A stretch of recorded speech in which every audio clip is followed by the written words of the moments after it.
Good evening, good afternoon, good evening, rather. Welcome back to another live session. Thank you so much for joining. Now, today we are going to be looking at a very controversial topic: Jamaica to take America's deportees, the shocking deal nobody voted for. So, good evening. Tonight we are going to discuss a story that could have profound implications not only for Jamaica but for the entire Caribbean. According to reports from the Jamaica Gleaner and the Jamaica Observer, Jamaica has offered to accept non-nationals being deported from the United States. More significantly, Jamaica is not alone. Similar agreements or operational frameworks reportedly exist in Belize, Antigua, and Barbuda, Dominica, St. Kitts and the Nevis, and St. Lucia. And also the Dominican Republic is also signed on to that agreement. In other words, this is not simply a Jamaican issue. It may represent a broader shift in the relationship between the United States and the Caribbean. The question is simple: why are Caribbean countries being asked to accept people who are not their citizens? And perhaps more importantly, what does this mean for sovereignty, democracy, and the future of the region? Now, before we begin, let's be fair. Governments will likely argue that these agreements are humanitarian in nature. They may point to regional cooperation, diplomatic obligations, or the need to address migration challenges in an orderly manner. The United States faces enormous pressure regarding immigration. We know that successive administrations, whether Republican or Democrat, have struggled with migration issues. The Trump administration in particular has made deportation a central pillar of his immigration policy. From Washington's perspective, finding partner countries willing to assist with deportation logistics may seem practical, but practicality does not eliminate the need for scrutiny. The first question we should ask is, were the people consulted? How many Jamaicans knew this was under consideration? St. Kitts and or St. Lucia were aware that their governments were entering into such arrangements. How many voters were asked whether they supported becoming destinations for deportees who are not nationals of their countries? These are legitimate democratic questions. The second issue is sovereignty. For decades, Caribbean leaders have spoken about independence, self-determination, and regional autonomy. But sovereignty is not merely a flag. It is not merely an anthem. Sovereignty means having the power to determine who enters your territory and under what conditions. So when a foreign power asks Caribbean states to accept individuals who have no citizenship connection to these states, citizens are naturally going to ask, who benefits from this arrangement? Is it Jamaica, or is it the wider Caribbean? Or is it primarily the United States? Now, some viewers may immediately respond, these are human beings. They need somewhere to go. That is true, but governments have a responsibility to balance humanitarian concerns with the interests of their own populations. That balance becomes even more important when many are already struggling with housing shortages, unemployment, crime concerns, limited public resources, healthcare challenges, economic pressures. Citizens will naturally ask whether governments should prioritize these existing issues before assuming additional responsibilities. But there is another dimension to the story that I find particularly interesting. Over the last several years, many people across the Caribbean, I think that have been asking, why is it that elite governments continue to, control and do not consult their people, right? So many express the view that political leaders increasingly represent international interests, elite interests, or geopolitical interests rather than the interests of ordinary citizens. Whether one agrees with that assessment or not, it reflects a real sentiment among many people. And that sentiment may shape how this deportation issue is perceived. Because for many viewers, the question is not simply, should these deportees be accepted? The question is, who made these decisions, or who made this decision, and who does it serve? This is why this story could become politically significant.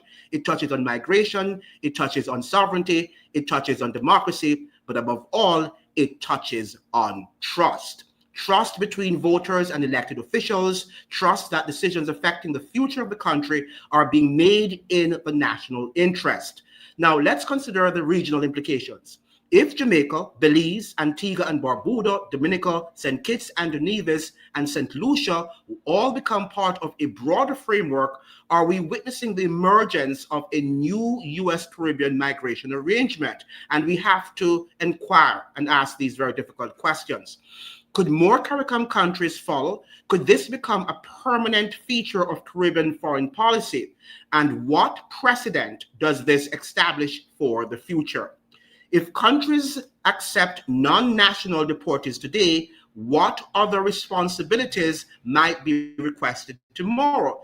These are not arguments for or against the policy. They are simply questions that deserve answers. Because once a precedent is established, it often becomes easier to expand it. And finally, we should remember that this issue extends beyond party politics. Whether one supports the JLP, the PNP, or any other political movement, the larger question remains. What responsibilities should a sovereign nation assume on behalf of another country? And there should be the line that is drawn. Tonight, I want to hear from you. Do you support Jamaica's decision? Do you believe accepting non-national deportees is a reasonable act of cooperation? Or do you believe it raises serious questions about sovereignty and democratic accountability? And what do you think about CARICOM countries reportedly entering similar agreements or arrangements? Let me know in the comment section. So we are here for another live. We were hoping to do the whole matter of the rise of Christian nationalism, but what we're seeing today, we have to address this today because this is something that is urgent and something that needs to be spoken about. Good evening. So let's join those of you online. We have Lion. I would love to hear your opinion. Yes, I think that this is an awful sort of agreement. Please watch, as this would be a good discussion for one of your future shows. Yes, our people need to wake up. Yes, we do need to wake up. A lot of things are happening, and we have to wake up to see that this is not normal times. He loved his myths so fiercely that they ate his reason. Love having a hollow echo that mistook certainty for wisdom. We have Fungzi saying here that, are you familiar with the Lion's Voice Network channel with Bro Kwesi? But that's Brother Kwesi. Tonight, his topic is about the spirit of Haiti and Caribbean leadership. Yes. Okay, now we are looking at the Gleaner. Let's look at the stories, the facts of this story that is coming out, that Jamaica is actually seeking to enter into agreement with the United States. So we're going to examine the facts, and then we can discuss what's happening about that. So we are looking now, the Gleaner is saying this afternoon that that Jamaica, it's getting the time to pull up the story here from the computer. Yeah, okay.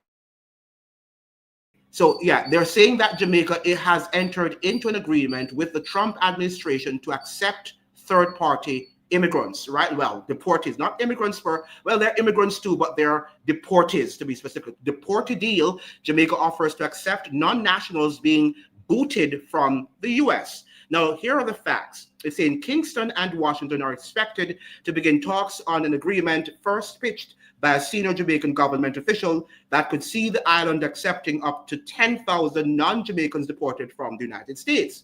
A document from the United States Embassy in Kingston, seen by the Gleaner, outlines the operational framework for the proposed third country nationals agreement, which has triggered controversy in several countries that have entered into similar arrangements with Washington. The TCN deals came under local scrutiny last year when a Jamaican man, Orville Etorio, was deported from the United States to the African country of Eswatini formerly Swaziland, in July with no ties to that nation. Following intense international scrutiny and diplomatic pushback, the Eswatini government released and repatriated him to Jamaica in late September 2025, and he was reunited with his family. Under the proposed Memorandum of Understanding, the MOU, the U.S. would transfer up to 25 foreign nationals every 2 weeks to Jamaica for an unspecified period. This is expected to be a case-by-case arrangement, the draft MOU said, in which the U.S. may use its discretion to propose transfers, and the government may, in its discretion, consider accepting the proposal in whole or in part. Well, we know that they do not have that autonomy. They are pretending as if they do. The arrangement would explicitly exclude unaccompanied minors, Jamaicans, and individuals convicted of serious criminal offenses to the extent known to the U.S. government, except in cases involving violations of U.S. immigration laws.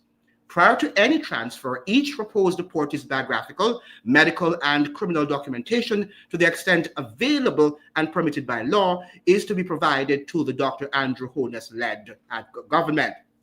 Both countries intend that all actions taken under the MOU will be in accordance with respective obligations under the Convention relating to status of refugees, also known as the 1951 Refugee Convention, the document said. Further, the U.S. wants to assure Jamaica that it would treat any deportee in a manner that is in accordance with its international legal obligations and would not be subjected to persecution on account of race, religion, nationality, membership in particular social group, or political opinion or torture. It said that it should not occur in Jamaica or in any other country to which Jamaica may subsequently transfer them. Public messaging about the agreement would be coordinated by both countries. Now, what I want to ask is the first question: why are they being rejected? Why are they being rejected from their country of origin? Now, normally, when the United States sends back migrants, the government has to accept them, whether or not they like the people that are being sent home. Lots of times we've had criminals, hard criminals, that have been sent back to the Caribbean and other parts of the region of the world, and these countries, the countries of origin, have had to accept them. So what is the difference now? And why is it that Washington is emphasizing that the countries that they should be sent back to do not want them? We should be asking that question: why? Why have they chosen the Caribbean as a destination? All right. And some people are alleging that this could be the form that they also want to be sending informants. We don't know, right? People who are going to inform on them, I don't know. It doesn't make any sense, but we don't know what Washington is doing, because it does not make any sense, right? That they're sending back people to a third country, or sending them to a third country, not back, but a third country to which they do not belong. Now, the Dominican Republic is also reporting in the Global Detention Project here. Dominican Republic receiving third country deportations from the United States undermines refugee protection. This is what the article is saying here. The Dominican Republic recently announced that it had agreed to accept third country deportees from the United States under a non-binding memorandum of understanding as part of this new U.S. Shield of the Americas initiative. So this is an agreement, and it's coming from the Shield of the Americas initiative. Remember now that this was actually what Trump is about. And we know that there are countries like Jamaica, Trinidad, Dominican Republic, and other countries that went to the Shield of the Americas. Remember that meeting with Trump in Florida? According to MICA's Bridget Wooding, the agreement reignites concerns over the country's history of arbitrary detention of non-nationals, especially in cross-border human mobility, and its limited reception capacity. It also highlights the growing number of countries in the region willing to accommodate U.S.-led externalization arrangements as part of a broader geopolitical realignment presented primarily in the language of security cooperation. So the United States is using everything as security. So whatever it wants to do, including sending immigrants or deportees who are non-nationals of that particular country, then it's going to do it in the name of national security. On May the 12th, 2026, the Ministry of Foreign Relations announced the signing of a non-binding Memorandum of Understanding, MOU, with the United States to enhance bilateral security and migration management. The agreement, framed as part of the Shield of the Americas initiative, reportedly establishes a mechanism under which limited number of third country nationals deported from the United States will temporarily transit the Dominican Republic en route to their home countries. So it's just, according to them, a temporary stay. But is that true? Because they're just there en route to their country. Doesn't make any sense. Importantly, like many of the third country agreements the U.S. has established with other countries across Latin America and elsewhere in the world, there is very little transparency and how the country will treat the deportees and to what rights they will have access to. Okay, the announcement has also underscored the growing number of countries in the Americas that have agreed to accept third country deportations from the U.S. According to the Third Country Deportation Watch List, a joint initiative of Refugees International and Human Rights First, as of early May 2026, more than a dozen countries across the region had agreed for such arrangements. Importantly, even outside of the Shield of the Americas initiative, other key players in the region, notably Mexico, have already received hundreds of third country nationals in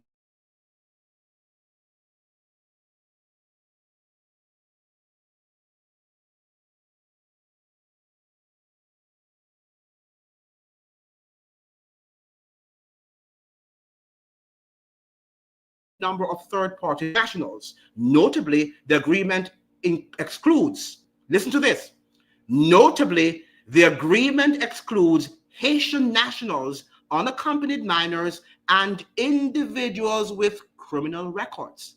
The process will be conducted on a case-by-case basis, with the U.S. government providing funding to ensure adequate conditions during deportees' stay and assistance in facilitating the orderly return of individuals to their countries of origin. So it's just, according to them, temporary stay. Why? Don't know. The very little transparency. The Dominican Republic or the Dominican government emphasized that this implementation adheres to national legal frameworks and international obligations, asserting that it does not alter current Dominican migration policies or border management procedures. Now, how does it not do that? This is the first time that they're doing that. Greetings. And I don't know how it will not alter the laws that they have in their domestic laws and also international law, because we have never seen anything like this before. Maybe it has happened, but not on the scale that we have seen that this has ever happened before. So what are they suggesting? That this is not going to violate any domestic or international law? It is rather strange to me. Now, the New York Times also had another article on the DR, which we shall also look at, because, they sometimes reveal some things because they belong to the CIA. They're controlled by the CIA anyway, right? So they are going to tell us why they're doing such. I'm having it come up. It's taking a long time to, I hate this computer. It's taking some time to get on the screen. Yeah.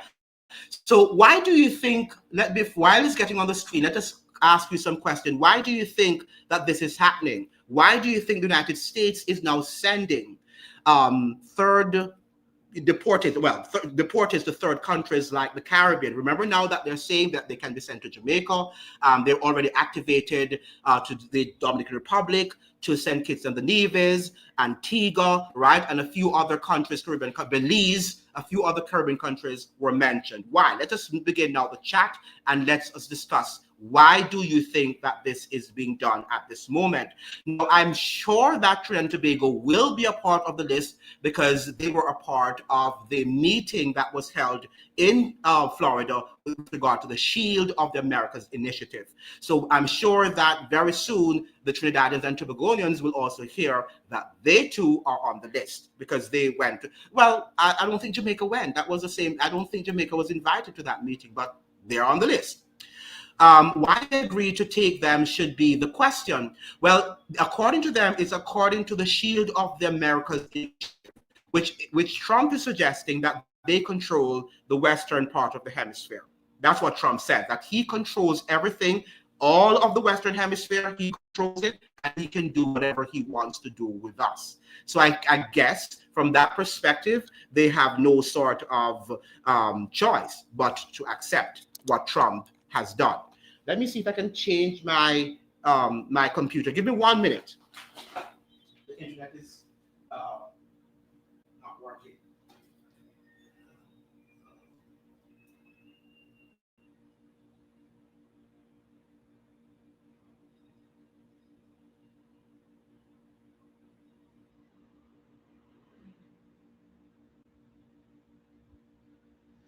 Yeah.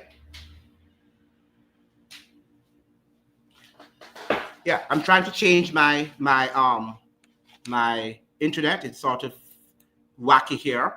So let me change. Yeah, so hopefully you're sending me your, yeah, I'll make sure I change it very quickly before it gets, and it's taking a long time to get the thing done.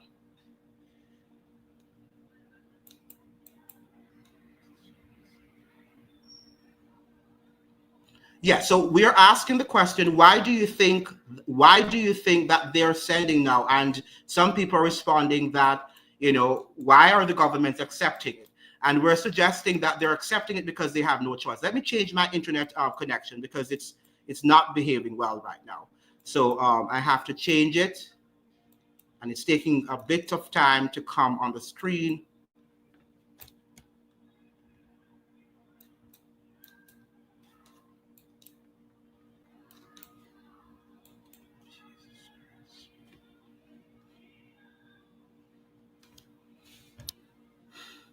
All right. While it's getting up, yes. Why do you think? Let's continue because this is going to give me stress and heart attack. Okay. So yeah. So why do you think that it is the time? We are telling you that I think the governments have no other choice. I'm trying to get this thing up on the screen, guys. So please bear with me. Um,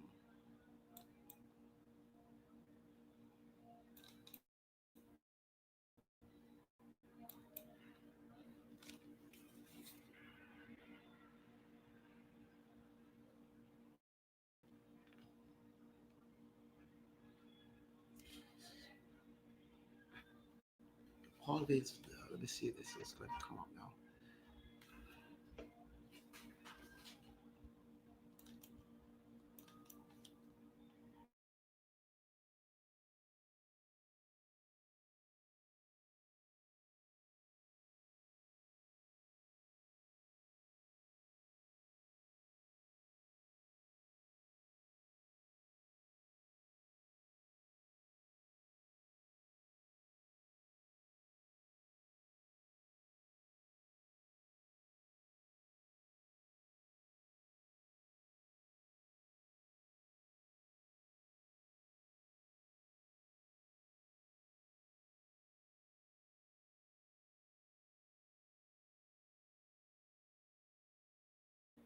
Every day you do this. Okay, good. So I think I'm back now. Okay, so I'm back. Can you hear me? Can you all hear me? Are you hearing me? So let's go on to the question. So we are saying that the governments are not the Shield of the Americas initiative. They're telling us. So the Shield of the Americas initiative, Trump is suggesting that he owns the Caribbean and the Western Hemisphere. And we're having Ibrahim Bandi saying they are sent as sleeper cells, increased crimes, destabilization statistics. Well, okay, well, those are speculations, and yeah, it sounds like it could be one of the reasons. If no choice, why worry?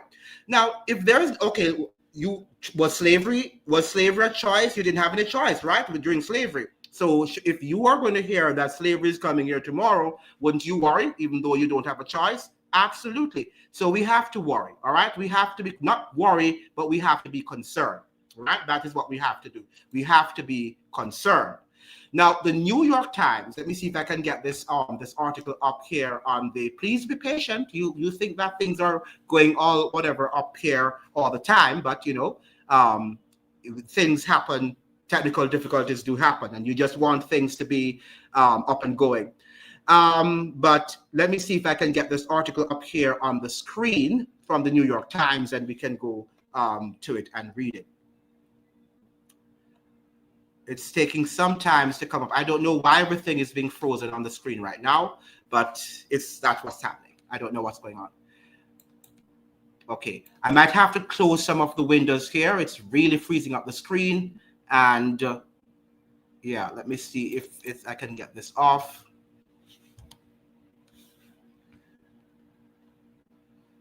Yeah.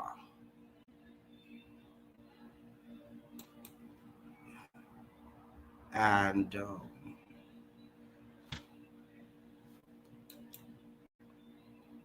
this is this.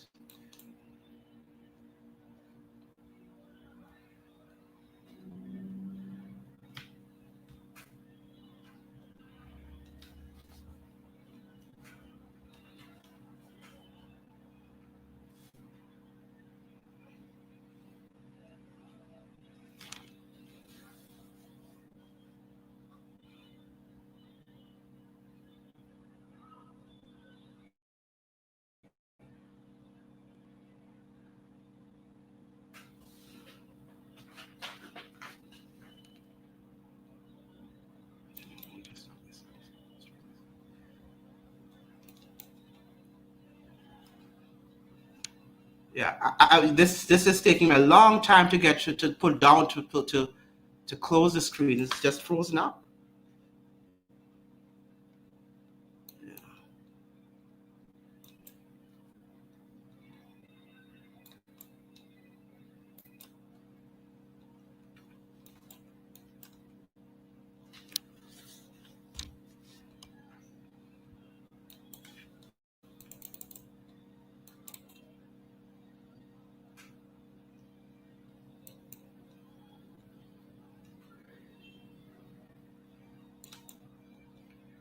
Let's see if I can get this off of the screen.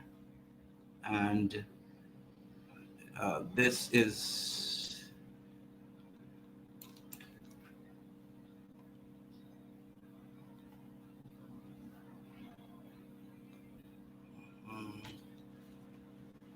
God, I think this set this phone up.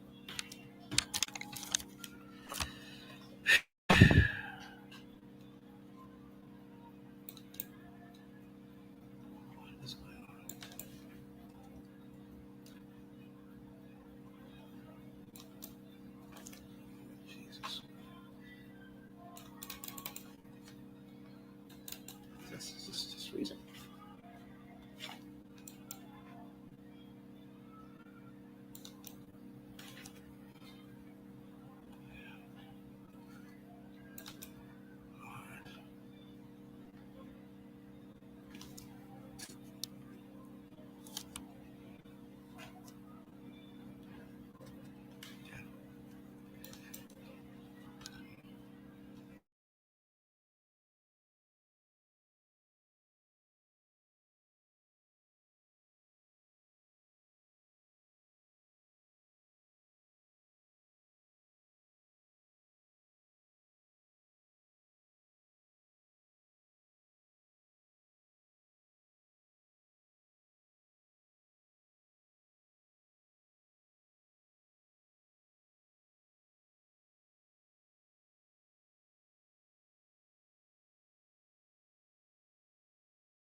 Can you hear me? Are you hearing me, guys? Can you hear me? Am I being heard?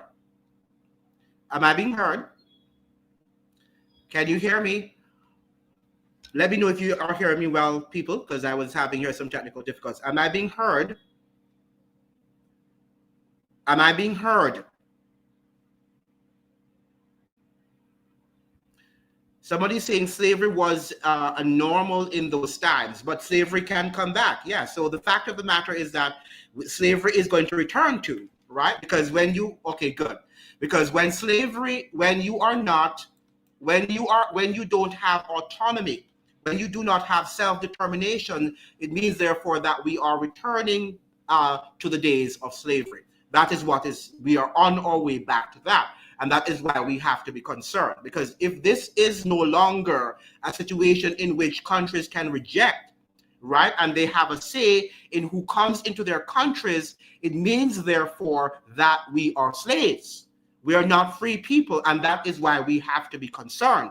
This is nothing that we can sit back and say that it's ordinary and we will wait until, and see what happens, because we are already seeing what is happening in the geopolitical realm. We see that things are not normal, right? And that the Trump administration and our governments in collusion are doing things that are not, democratically sound, and we are not being consulted in terms of exposed to, and they're not telling us transparently everything that is involved in these agreements. They can't reject it. If they could reject it, don't you think they would have rejected it? Right? I don't think they could. Remember now that this has been ongoing for some time, and Trump is not suggesting that you have any choice now. He's telling that you either do it or you face the consequences. When you have a sitting president of the United States suggesting that the Western Hemisphere belongs to him, it suggests to you that he is suggesting that Caribbean governments and Western governments in general in this hemisphere do not have a choice. All right, we saw what happened to Venezuela, right? And when he told Venezuela that he wanted him out, and he actually went there and they took him out, right? And we see what is happening to Cuba, and they want the guy out, and they're making a lot of noise now to get him out. We saw also during the medical program, the Cuba medical program, when they wanted the doctors from Cuba to leave the Caribbean, they had to go. Right? So this is no sort of choice. And this is where we're saying now that we are being recolonized. This is neo-colonialism, as it were. And we have to take this seriously. Should we worry? No. But should we be concerned? Yes. Because if we worry, then we won't be able to think clearly and to learn the facts and to fight against what is happening. They don't want to risk the consequences, right? And the consequences not only for them, the consequences is for us too. Another thing we have to try to investigate when they enter into these IMF agreements, right, and other aids that they're getting, including security agreements, you must understand when they have these security agreements and these economic agreements, they do sign on to situations and to agreements that we are also not privy to. Right? Make sure you're sharing the live that we're now back, and it is now performing better. USA want the region to same-sex it and most all toe the line. Yes, and that they do everything to intimidate the region. But remember now that it is not only the leaders that are intimidated, the citizens as well, because visas from, Trump can also say, let us say that Andrew Holness had decided that he would not have accepted it. It could be that the embassy in the United States, U.S. Embassy in the United States, could say, we're not going to give your citizens any more visas coming to the United States or going to the United States. So these are things that we also have to toy with, not only leaders, but the citizens themselves. Now, how do we get ourselves out of this situation that we find ourselves in? This is the big question that we all have to ask ourselves. But let's go back to the article that was written on the Dominican Republic in the New York Times so that we can get some facts and see what they are saying. So Dominican Republic to accept third countries, people from third countries, to accept third countries, deportees, third country deportees. I had it up here, but it went. So we have to get it back and get what the New York Times is here suggesting, right? So let's get to that topic and see what what happens here. The Dominican Republic, they're saying, agrees to third country. So that's they're also on list. And but what is interesting with the Dominican Republic is that they're not going to accept Haitians as a part of the third the deportees that will come here from the United States. Something that is rather interesting. Why are they targeting the Haitians? But it could be because they have a problem already with Haitians at the border, that they are actually doing that at the moment. So this is something that we have to be watching and closely. It's also taking a long time to be booting up. This thing is taking a whole long time to be booted up. So let's look at another article, because I don't have the patience article from the New York Times. It's taking too long. Yes. So let's go now to another article from the Jamaica Observer, which is saying Golding urges the government to come clean about talks with U.S. on foreign deportees, right? So opposition leader Mark Golding is urging the government to come clean about reports that Jamaica and the U.S. are mulling an agreement which would see foreign nationals who have run afoul of the law in America temporarily held in Jamaica until they are transferred to the country of birth. I don't like the way this has come to light, he's suggesting, through a leak to a media house. Why isn't the government leveling with the people about what is going on? Golding told the Jamaica Observer on the sidelines of the 11th Biennial Jamaica Diaspora Conference, now at the Montego Bay Convention Center. Many people are going to have major misgivings about something which involves non-Jamaicans being brought here, he added. The Gleaner reported on Tuesday that both countries are expected to be in talks on a third country nationals, that's TCN, agreement, which could see up to 25 foreign nationals housed in Jamaica every fortnight. So every 2 weeks, you will see 25 deportees. That is a lot of people for a small island nation. It was unclear how long the arrangement would last. The government has not yet publicly reacted to the article said to be from a leaked document. So if the document had not been leaked, it means therefore that the government would not have said anything. And that is what we are seeing in the Caribbean, that too much of what we are hearing, the news, is coming from leaked documents. They only get away with this because they have the guns, and today we do not have real administrators. Yes, but it's more than the guns too. It's what is happening is that the United States military-industrial complex has grown, and the United States as a free country, as a constitutional republic, is also collapsing. Right? So before, it used to have to adhere to laws, or it tried to, but now it's not even hiding that it's no longer adhering to the legal frameworks of a constitutional republic. So this is what it is. It's acting now as a full bloated republic. Remember now that the Rome was the Iron Republic. It did the same thing too. You had to do what Rome told you to do. And the United States under George W. Bush after 9/11 said that the United States is now the new Rome. Right? So this is not a use. I think we have become so adjusted to freedoms. We have become so adjusted to the United States as this constitutional republic. And we talk about independence every 4th of July, and people behave as if they are living in a normal country. So what is happening now, this to us seems like, okay, it will be rectified. But we don't understand that the United States is taking on a different sort of image that is going to scare the life out of us. Many people don't understand that, and so they just move on and think that it's just one of those other stories. Nothing hasn't changed on the personalities. Right, the system is intact. No, we are not talking here or focusing on individuals' personalities. What we're trying to do here is to show you that this is a system that is morphing into a dragon-like personality and image, and that is one that does no longer respect law and order, right? That is what we're saying here.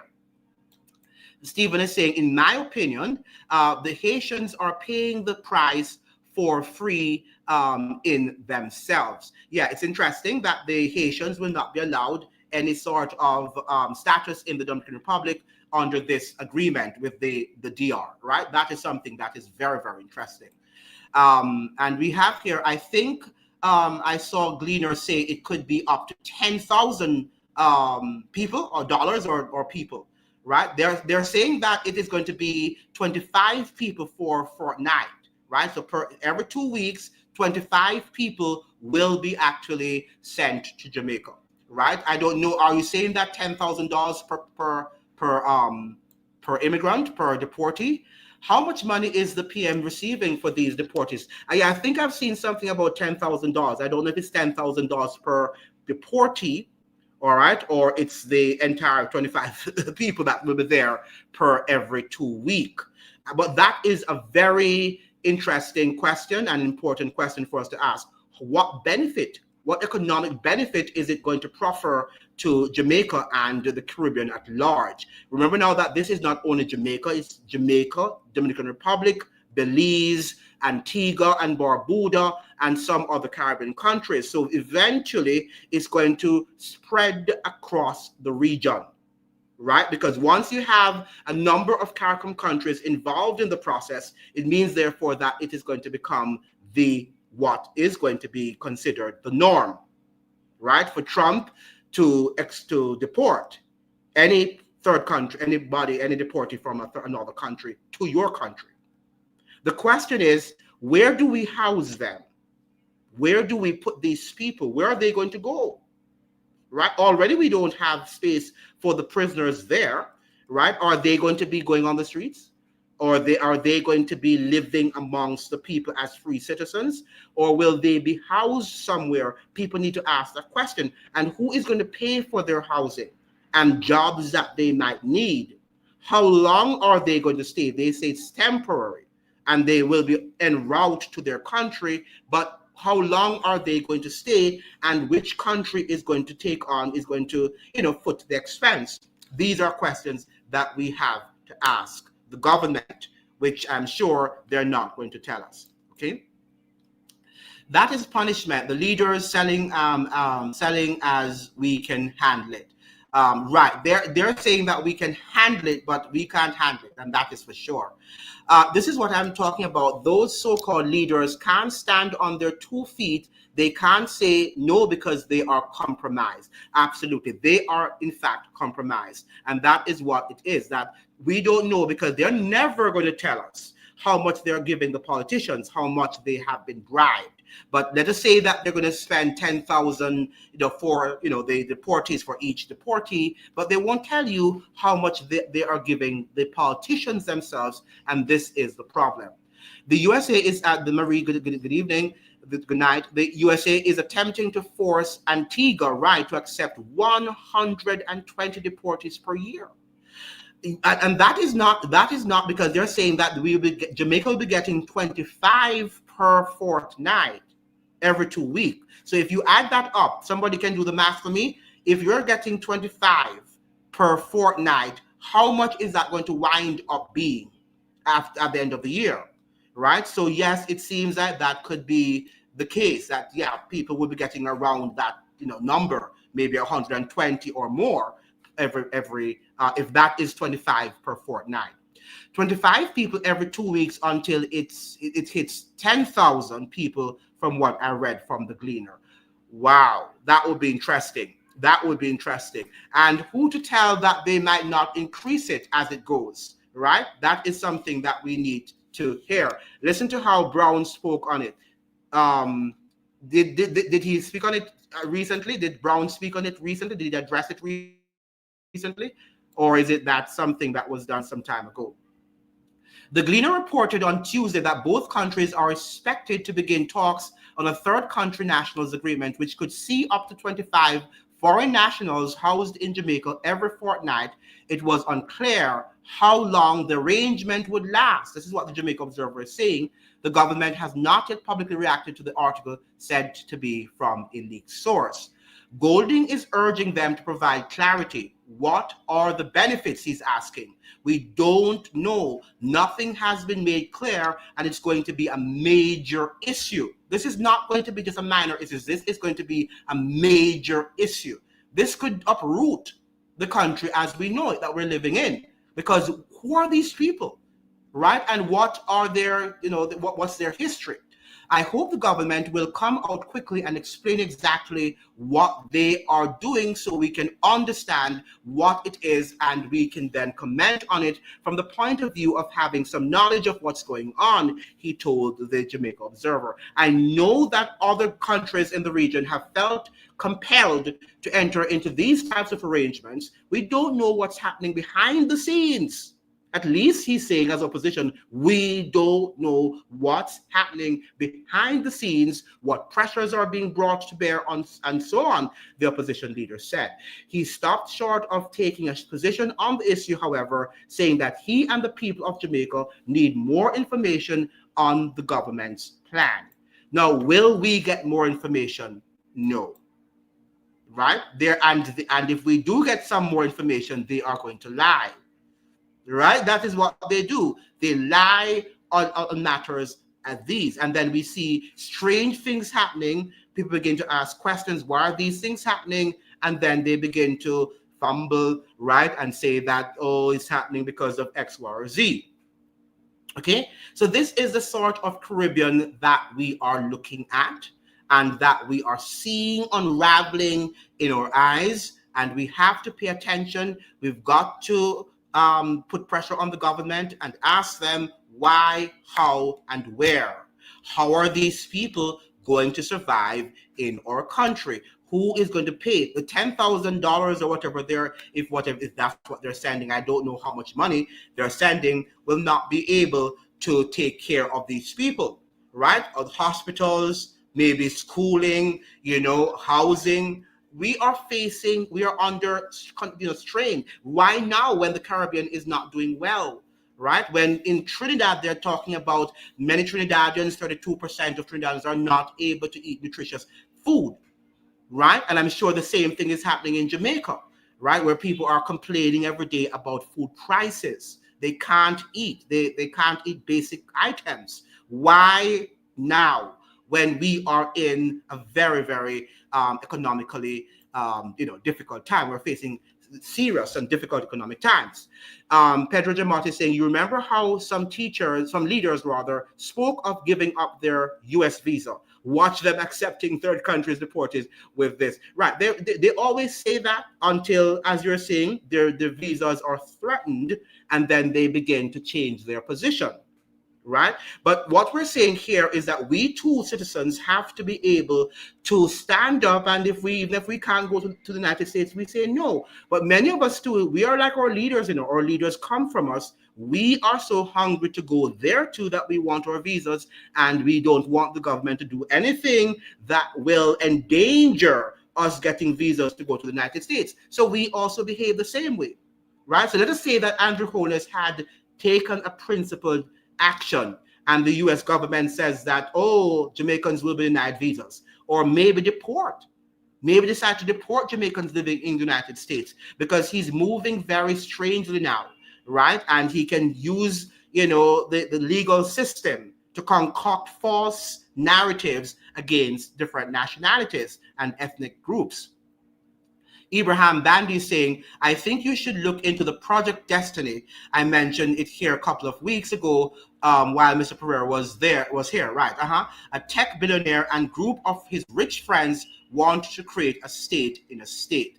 Thank you so much for I think that there is something in Jamaica too, that they have just recently created a smart park, right? And they're talking about a smart city, and you can park your cars like in that area, and they're using the term smart cities. So Mr. Pereira was saying that he doesn't believe in the smart city, but in Jamaica paper yesterday, I think I read, or day before yesterday, they were talking about smart cities right there with cars parked. So there is going to be smart cities around the world, not only in Jamaica but around the world.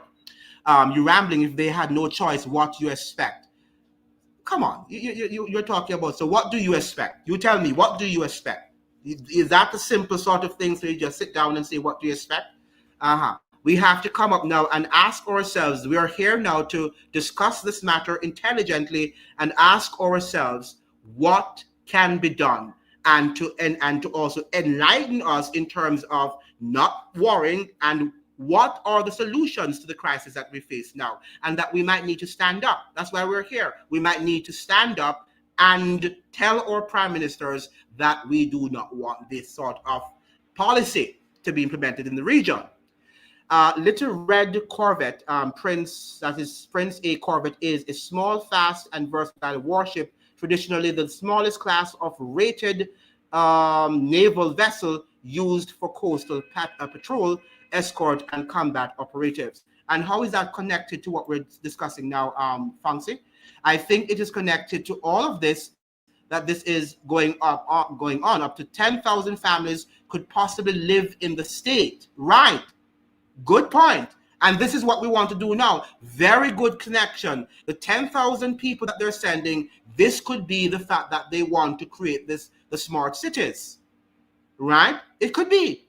We don't know. And that's why we're here, Pedro Jamat, to see how we can put our minds and our brains together to think why they are doing this. So yes, we have to ramble. When we're thinking, we have to ramble. That's a part of thinking. You're looking at all sides and see if you're not thinking, then the other person. And this is a good point. Thank you so much, Ibrahim, for this good point. This is connection. This is connection, that these 10,000 families that could possibly live in the state on the island of Nevis, it is happening. That project will double the population, right? This is an important point, and that's why we're here, right? That this could be now where the smart cities are going to be put into place, right? How has Iran disrupted the market flow rhetorical? Well, remember now that Iran and the whole matter of the energy price, we know that energy costs have gone up, and the closure of the Hormuz, the thing of Hormuz, we understand that the inflation has gone up in all countries. This is what we're saying here, that the price of groceries and the cost of living have soared and have been going up. Yeah. Pedro Jamati is saying, my opinion, TNT will not get none. I think TNT will get. Why? Because they are part of the Shield of the Americas. But as you're saying, maybe not. But I think they will, because they were a part of the Shield. Dominican Republic was a part of that agreement too, right? So I want to think eventually TNT will get. Why do you think Trinidad and Tobago probably would be escaped from it? Why Dominican Republic? Why are they choosing the DR and not TNT? Both of these two countries have been very involved in the Trump administration. I must say that TNT and the Dominican Republic are the two countries, the two Caribbean countries in the Trump administration that he has been using, and they're close to his heart. Why I say that? No top official, so many top officials have gone to the TNT and also to the Dominican Republic, right? These two countries are the two most important Caribbean territories or countries for the Trump administration. All right. Okay. So we have to look at that. And somebody says, we'll see. Yeah, we'll see. Yeah, we'll see. We don't know everything. We'll see if they will, but I think they will. Patapan is saying, it is usual for people when they have stuff, they don't need to toss them out of their house and into their backyard. The USA considers the Caribbean as part of their backyard. Now, is it too, as our friend here, because we have to look at things in a very objective manner. As, what's his name again? Ibrahim, I hope you're still here, because Ibrahim is making some good points. As Ibrahim was saying, and let's look at his point again, Ibrahim is saying, could it be that they are trying to start up the smart cities, right? And then the Caribbean is being used as an experiment. Okay, so they're going to have smart cities in the United States too. That's for sure. They're going to have smart cities in England too. But it could be that the Caribbean now is being used, or small islands are being used as a testing ground for the development of smart cities in the region. Remember now, we had a live when Mr. Corbyn, explained to us about what happened to Hurricane Melissa, and we were talking about that from a long time ago. And the fact that Andrew Holness was intimating that even in St. Elizabeth, they're thinking of making and designing smart cities. I think the smart car city thing is in Montego Bay. It's not in Kingston. It's actually in Montego Bay, a tourist destination area. Now, it is usual for, so that is true. So the USA considers the Caribbean as part of their backyard. And that is exactly what they're doing, experimenting the global agenda on small island nations. And another thing, and I've said it, we are not also on the list of being very informed. We need to be more informed, and these are the discussions that we have to be having every day to keep these conversations alive on the geopolitics. We are too much centered on domestic, what is happening domestically, when Mia Mockley does not run the show, Andrew Holness is not running the show, Irfan Ali is not running the show, so we have to look at what is happening in the empire and then make connection with what is happening domestically, right? And that is what the essence of this program is about. Ancient Persia enlisted the Phoenician navy of corvettes to defeat Babylon and Egypt. Yes, so, and let's connect now to what is happening, Fancy. Let's do the connection. Let's make the connection. Good evening, Zizi. We're talking about the Jamaica to take America's deportees, the shocking deal nobody voted for. Remember, too, that what is frightening about this deal is that we were not consulted, right? This was leaked. It was a leaked information to the Gleaner and the Observer, and they communicated to the public. But the government seems to have been hiding it or would have disclosed it when they desire to expose it. Now, one of the things I noted too is that now we're having the World Cup, right? So people are distracted. They're betting going for Brazil or for Argentina, and they're distracted. They're not going to consider about what's happening right now. Right? So there's so many distractions happening, and behind these distractions are things that are going on that after the excitement, boom, we have to deal with the reality. So that is what we're dealing with right now. Trinidad has been taking thousands of Venezuelans for years now, but the same thing for Haiti too, and the DR. The DR, Don Trini, the DR, the Dominican Republic, has been taking hundreds and thousands of Haitians too. Remember now that after the death of President Moïse of Haiti, that many Haitians have come to the GR, right? Give them their credit, even though people say that they're racist. Can you imagine the hundreds and thousands who have come here looking for jobs and looking for housing? It's not an easy thing, right? As much as we say that they're racist and they're this and they're that. All right, so we have to also be, so the same thing. So that can happen. Yes. Zizi saying, yes, this is a very, very sad situation. We are online from these things. Sometimes we must use allusions and innuendos and let the people connect the dots. Yeah, but we want to do a little bit more, try to be a little bit more transparent. You're very smart, Fauzi, and I want you to make some connections here, because guess what? We soon will not be able to be online. We will not be online very soon. I can tell you that. Based on what we're seeing or where we're going, very soon, programs like these, we will not be allowed to say what is on our mind. So let us talk it right now. And then when we get to that time, we can talk with innuendos and sarcasm. We have the Pedro saying, third countries deportees were mentioned months ago. People now aware. No, we know that they were mentioned. But the fact is that it was almost like it was mentioned in a way that the leaders were still not clear about what they were going to do. But you're right that I presented on several videos. But now that they're happening, and they're happening so rapidly to Pedro Jamal, if you are sending 25 deportees per every 2 weeks, that's a lot, right? That's a lot to be sending. And the people are going to be overwhelmed. All right, the people are going to be overwhelmed, and we don't know how they will be taken care of. Stephen is saying these agreements are already been in the works. Yes, they have been in the works. One of the things I can't remember what somebody says, that trouble in anticipation is greater. I can't remember the comment, than when you have to go through it. I can't remember the statement, but the fact is, when the trouble actually, when we heard it, we didn't have to deal with it then. But now that it's about to be implemented, we have to deal with it now. It's going to be something that is going to affect us, right? And that is just like a storm might be coming, and you're trying to prepare for it. But when it's your way and it's right there now and it's not turning back, you have to deal with it. It's a different thing, right? It's a different thing when you hear it's coming to your country and you say, oh, it might turn away, it might go away, right? It might change its path, its course. and another time when it's not changing. It's coming, right? It's a two different things. I gave you the answer to your question. Okay. Then we have Little Red Corvette Prince. I am still not understanding. Maybe I'm too dunce, Fungzi, to understand your what do you call it now?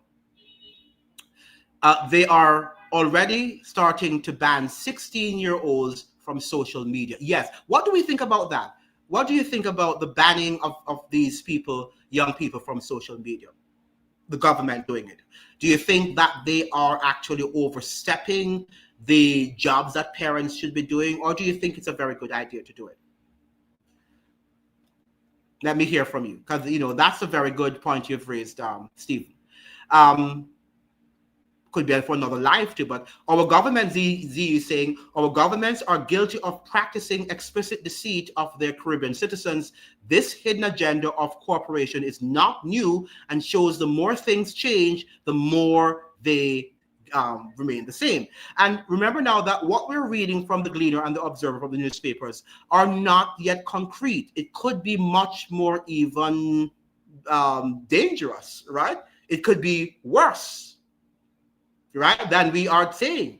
We're just here, they're always telling us they soften the things up so we can accept them, even though it doesn't sound good. But the fact of the matter is that it possibly can get worse.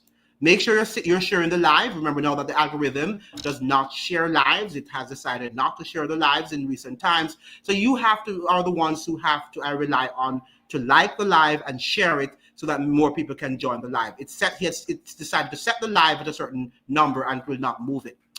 The leaders not know what to do. I believe they were looking for a way to make it digestible to the public. Correct. This we can accept, absolutely. They're working on their way to not euphemize what is happening, right? That's what they're doing. And eventually they're going to tell us about security and how the government has to keep us secured. They're going to come with some nice things because it's all a part of the national security apparatus. Steve Knight is saying they're just using it as an excuse to censor, and that could be. But I think the most profound point that we've heard tonight coming from Ibrahim is that it might be the start of the experiment of smart cities, right? So you have a smart community, because look at Antigua. Antigua and Barbuda are very tiny islands. Jamaica is a tiny island too, but more so Antigua and Barbuda. Why would they need 120? What are they going to do with 120 deported per year?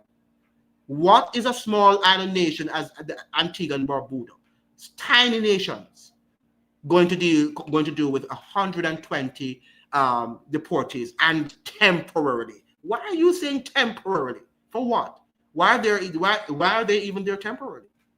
The United States does what it wants to do. So if it were sending over these people to Spain or wherever they should be living, they would have to accept them. That's how it has been forever. When the US deports people to their countries, they have to accept them, right?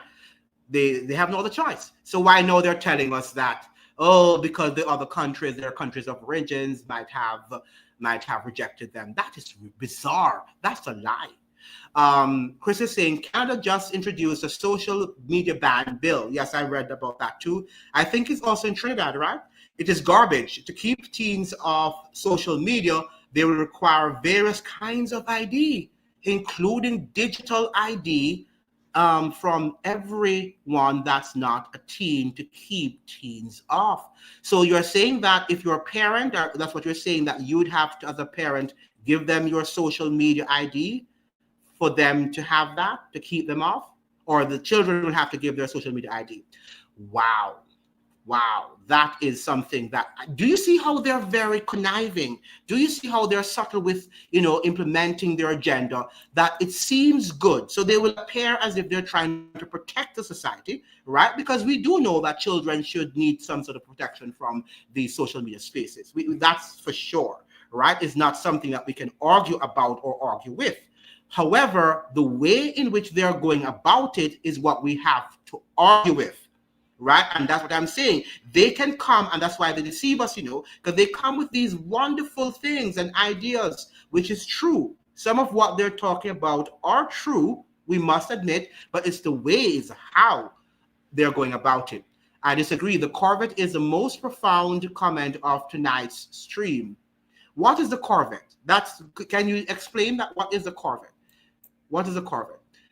Explain that to us, and then perhaps I will decide. Pedro Jamata is saying, so they weaned the children on social media during COVID and now want to ban 16 years and under. Right.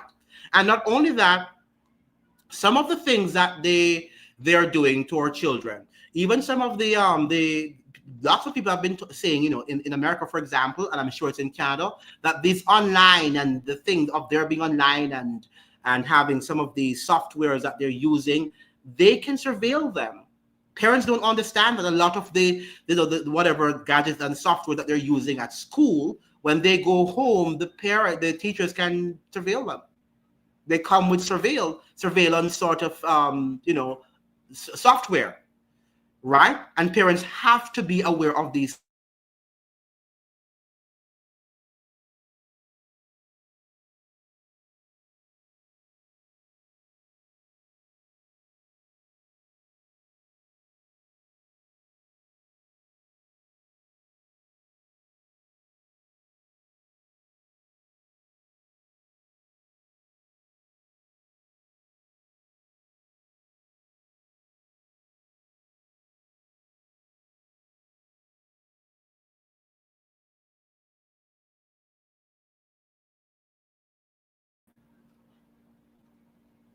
Okay, right. Okay, good. So I'm back. All right. So we have the devil's advocate. Could it have been the typical U.S. policy of do it or else? Can we really say no to the United States agenda in the region or anywhere in the Americas? We must not lie to ourselves. Yeah, we can't say really no, but okay. One of the things that if we talk like that, though, Z, I think I talk like that a lot of times. But if we don't come together, and one of the reasons I talk like that, too, I must say, is that I understand that people in the Caribbean and the world at large, if we were to unite and to come together, they couldn't do it. Right? That's the thing. The reason why I am pessimistic as you are, Z, is that I know that people generally don't like truth and they side with their leaders, and that is how they defeat us. And that is why I'm saying, but if we as a people were to come together, properly informed, knowing how to manipulate the law, and they would not be able to do a lot of what they're doing. But most people are going to conform. Most people are going to conform. They will shout for a while, but eventually they are going to conform to the U.S. Mandates. The U.S. is paying African nations also to take immigrants, right? Such in Kenya. Remember now that in Kenya, they're asking them to do what? To build an Ebola lab, or some center where they will be asked, where all American citizens and West people, maybe in Canada also, they will house them to treat them for Ebola. Right? So remember now that that's what they're doing there. So they're using third world countries. Okay, we don't want the virus here. We don't want the disease here. So we will build, these, what do you call it now? What we call these centers again? Quarantine centers where you will quarantine, right? And the people, the Kenyans, were actually fighting and resisting it, protesting against it the other day. So we are the experimental labs again. They're using us as experimental labs for their wider and broader agenda. And that is what we have to understand. Please share the live. The algorithm is not willing to share the live. And the more I say that, is the more the algorithm does not share the live. The U.S. is paying African nations also to take immigrants. It causes problems with immigration, with immigrants don't speak the language. Yes, and they have more than agenda of just wanting them to take Africa. Because why are they our question is, why are they sending these deportees to third countries? Because in former times, if they send them to their country, back to their country of origin, they have to be accepted. They have to accept them, right? That is how it works. right? So we don't know why they're now so concerned that they have to send them to a third country because they're, because their country of origin doesn't. In fact, the Jamaican guy that was sent to Eswatini, is it Eswatini? He was not rejected by Jamaica. He was not rejected by Jamaica, right? And they eventually got him back, but he was not rejected. So this is just a staged behavior. It has nothing to do with the reality and with the truth. Fongzi saying, I just gave you the definition. A corvette is a small, fast, and versatile warship, typically used for coastal patrol, missile attacks, and anti-submarine operations. Yes, so point. I still don't know the point you're making. Connect the whatever you're saying about the ship to what is happening now. Are they now being dispatched for war with the Caribbean? Is that what you're saying? Don't know. Britain ain't got one with Rwanda. And Fongzi's asking, why did Chevy use that as the name of a sports car? Why? Why did he use it? You're asking some bizarre questions, Chevy. Just get to the point, and let us get the point so we can move on. That was an issue in some school districts in America, Steve is saying, when they were giving out free laptops. Absolutely. And many of the things that they're using to do their homework, and they are systems of control. They are systems of surveillance, right? And parents need to be aware of that. And it can create serious security problems for your children too, right? And in the classroom, I understand that, whatever they use, the teacher sits there at the center and she monitors everything that they're doing, aka surveillance. A corvette is a sports car made the auto manufacturer by Chevrolet. Chevrolet is an American automotive manufacturer. So yes, what is the point in terms of how it connects to what we're talking about? Am I missing something here? Ian Smith, the social media ban or regulations for child protection is a ruse and emphasizes a nefarious agenda attached to it for control. Absolutely. And it could be, as we're saying, that they have other ways of surveillance, as well as the point was made by Chris, that in Canada, you have to show your ID, you have to give your social ID. So it is surveillance in every sense of the way. But it looks like a noble agenda, because as we suggest here, some children do need to be monitored, because there are lots of things that they should not be viewing on social media. Ancient Persia enlisted the Phoenician navy of corvettes to defeat Babylon and Egypt. Yes. So is America? Yes. So do not speak in cryptic language, Fongzi. We just speak as normally, and we will understand, right? While we can speak openly, let us speak. When they don't permit us to do that, then we will stop doing that. We can say, Steve Natt is saying, we can say, no, there are other countries on this planet that say no every day to the United States. Well, I would like to know one, because, and then when they say no, behind the scenes, sometimes we see that they do eventually comply, right? Because something is going to happen, an IMF loan is not going to be granted, right? The president might have to go. They might give them, what do you call it? They have these color revolution with the CIA, right? So it's going to be confusion. But we can say no if our citizens begin now to be more enlightened and they stand up for the government and say no. So yes, from that perspective, if we as a populace, we begin to say no, we're not going to do it, right, then it is likely that it cannot happen, right? But most of our citizens, as we're suggesting, especially with the United States, want their visa. And the United States is using that leverage. They're using the visa leverage now as a tool to get what they want to get what they want from our governments. And many of our citizens, including our governments and leaders, they regard the United States as their final destination, right? And as heaven. So the fact is that they will want to stay there. They can't go to heaven, then it's going to be a problem. Z saying, I will sit on the fence about the social media ban for now. There are some excellent points made so far about possible hidden agendas, right?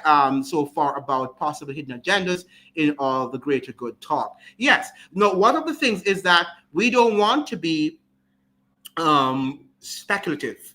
But the fact is that we can look at the trends that are happening right now, and we can see that our leaders and the way how things are moving, they're moving in secretive manners, and nothing, hardly anything that we see in the world now make any sense, right? And it's going in the wrong direction. So that is why we're saying when we see them doing these things, they're not necessarily doing them for good, and we always have to question.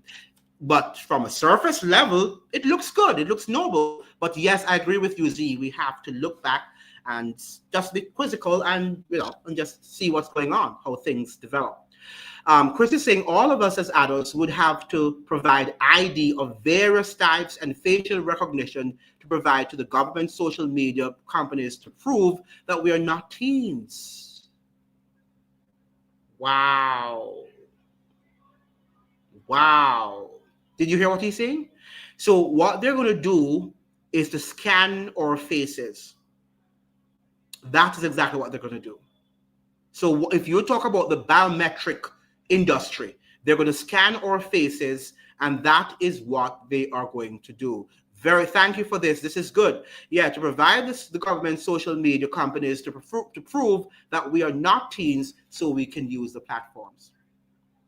So it's the agenda is not for the young people. The agenda is for you and me, for adults, right? Because in order for us to use a platform, we have to, even though we put in our date of birth, but they still don't trust it.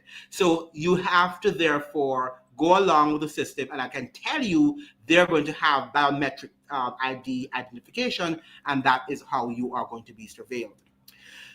Pedro Jamati is saying the countries of origins don't want them. That's what they're saying, but you don't know if that is true. And even if they did not want them, they would have to accept them. If the countries who are not, obliged to accepting these citizens are being forced to do so, don't you think that the United States could as well force the countries of origin to actually accept these deportees, which they normally do? Do you think the deportees that go to Dominican Republic, ever so often, to Jamaica, to all across the Caribbean, do you think that the governments always want them? No, but they're forced to accept them. Even when they went there, some of them went there when they were very young, children, and they morphed into very dangerous criminals, and they still had to accept them. They were obliged to accept them. They couldn't send them back to the United States, even though culturally they were more Americans than from their country of origin, because they spent the majority of their lives there. So they could still do the same. But they're telling us now that in order for them to accept them is because these countries of origin would not accept them. So we don't believe that, all right? We're more critical thinkers, and we know that that is not true. All right, because the United States gets what it wants. But look at how even the G7 countries are pandering to Trump.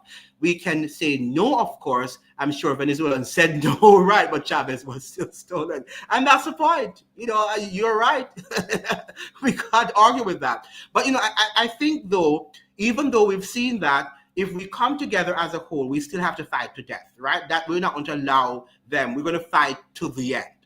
Right? We still have to have a fighting spirit, because even in our lives now that we have problems that sometimes seem to be insurmountable, but we cannot allow the spirit of negativity and pessimism to just say nothing can be done. We're going to fight until we die, right? And that is what we need to do. But I agree with you. I agree 99% of what you said, Z, is true. At the end of the day, even though Chavez was standing up to, not Chavez, Maduro was standing up to Trump, he was kidnapped, right? At the end of the day, he had to go. Fangzi is saying, what was U.S. targeting in Venezuela prior to the Maduro coup? What was what U.S. was targeting? Tell us. They wanted the oil, definitely. and they were targeting they according to them, they didn't like the socialist revolution, right? The Bolivarian revolution. So many things, right? In part, I think the social media bans would help suppress people's ability to spread information and dissent against the war that is coming against Russia in Ukraine. But the war is there already. Oh, but you're saying the dissent about the war in the Ukraine. Okay, I got what you're saying. Yes, and maybe not only that, anything that the government doesn't want us to be in disagreement with. Okay, so you're right. You're right. Z saying error, not Chavez, Maduro, right? Please accept my apology. No problem. We know that sometimes we do make, I do all the time. I say names which are not correct. Chris says Germany has sent draft letters to its citizens, and all its industry is focusing on arms manufacturing. Canada has put more money into defense. Yes. So all of this talking about the guy, what's his name? The Mark Carney, as being somebody who is different. He's not different from Trump, you know. Mark Carney presents himself as somebody who's likable and somebody who is actually, challenging the global order, that the trend that Trump is actually setting. But he is no different. It is just a staged opponent, right? It's controlled opposition. And we've got to understand these sort of dynamics. Canada has put more money into defense under the current prime minister than it has ever done. Wow, right? So much about Mark Carney being anti-Trump, right? And how the progressive people in Canada, and they're waging a war against Trump when their own prime minister, because not only Canada, I would like to say, England is doing the same thing too. Germany is doing the same thing, because Trump is saying that they have to do it, right? He's saying that, look here, you have to do it. Right? They have to do it. And many people are suffering because the social safety networks that were in these countries will have to be given up, because they're diverting those funds right into the what you call them now, the Medicaid, to defense, right? That is exactly what they're doing. But if Caribbean sovereignty is being usurped under Manifest Destiny, then what sort of revolution will be possible to counter such moves? Good question. But I'm sure that the Haitians could ask that question too when they had their revolution. I'm sure the slaves, in the United States, in the Caribbean, when they had all of these people walking and watching them and, surveilling them, ensuring that there were no revolutions, and they would cut off their necks and heads and put it up on poles, right? I'm sure that these people could have said the same thing and would have just given up. And what would have happened to us? Right? So I think that, yes, we can accept that to some extent the system is bigger than we are, but I think that we also have to, what we can do in our little way, in our small way, to educate so people can make the right decisions, right? What if every one of us should say, we do not want anybody to be surveilling us on social media? What if we should understand, like Chris, the agenda, and say, no, we are not going to give up our identity to the US government or to any other government? Then maybe things will change. But the fact is that our people are slave-like, and they are going to conform no matter what. And that is the whole thing. But if majority should say no, I think that the system would be challenged. Not that it would not eventually win us in some ways, but let's keep the war up. And it doesn't have to be a physical war. It just be, you don't comply. You don't comply. But we just love to be enslaved by these technological, gadgets that we're going to give it. You should ask which countries of origins first. Any country of origin. That's what it means. Any country. So if they're going, if Venezuela doesn't want to accept them, then they'll be sent to Jamaica. If Cuba doesn't want to accept that, then they'll go. So we don't know. So any country. It's any country. The social media networking platform Discord tried to do age verification social media ban, but there was so much backlash that they had to stop it. Discord was supposed to be age-gated months ago. Wow. So we see the agenda. And this was in, Chris, you were saying that this was in the Project Destiny manifesto or the Project Destiny, document that was written. We need to read that and go through that because that is something that is going to affect all of us. Whatever is happening in any part of the world, ladies and gentlemen, is going to affect us. And that's what I'm saying. This is not only Jamaica news, but this is news for the entire region and the impact of what it will have. When all hell breaks loose, all the rules will be thrown out the window. And that's what they're doing now.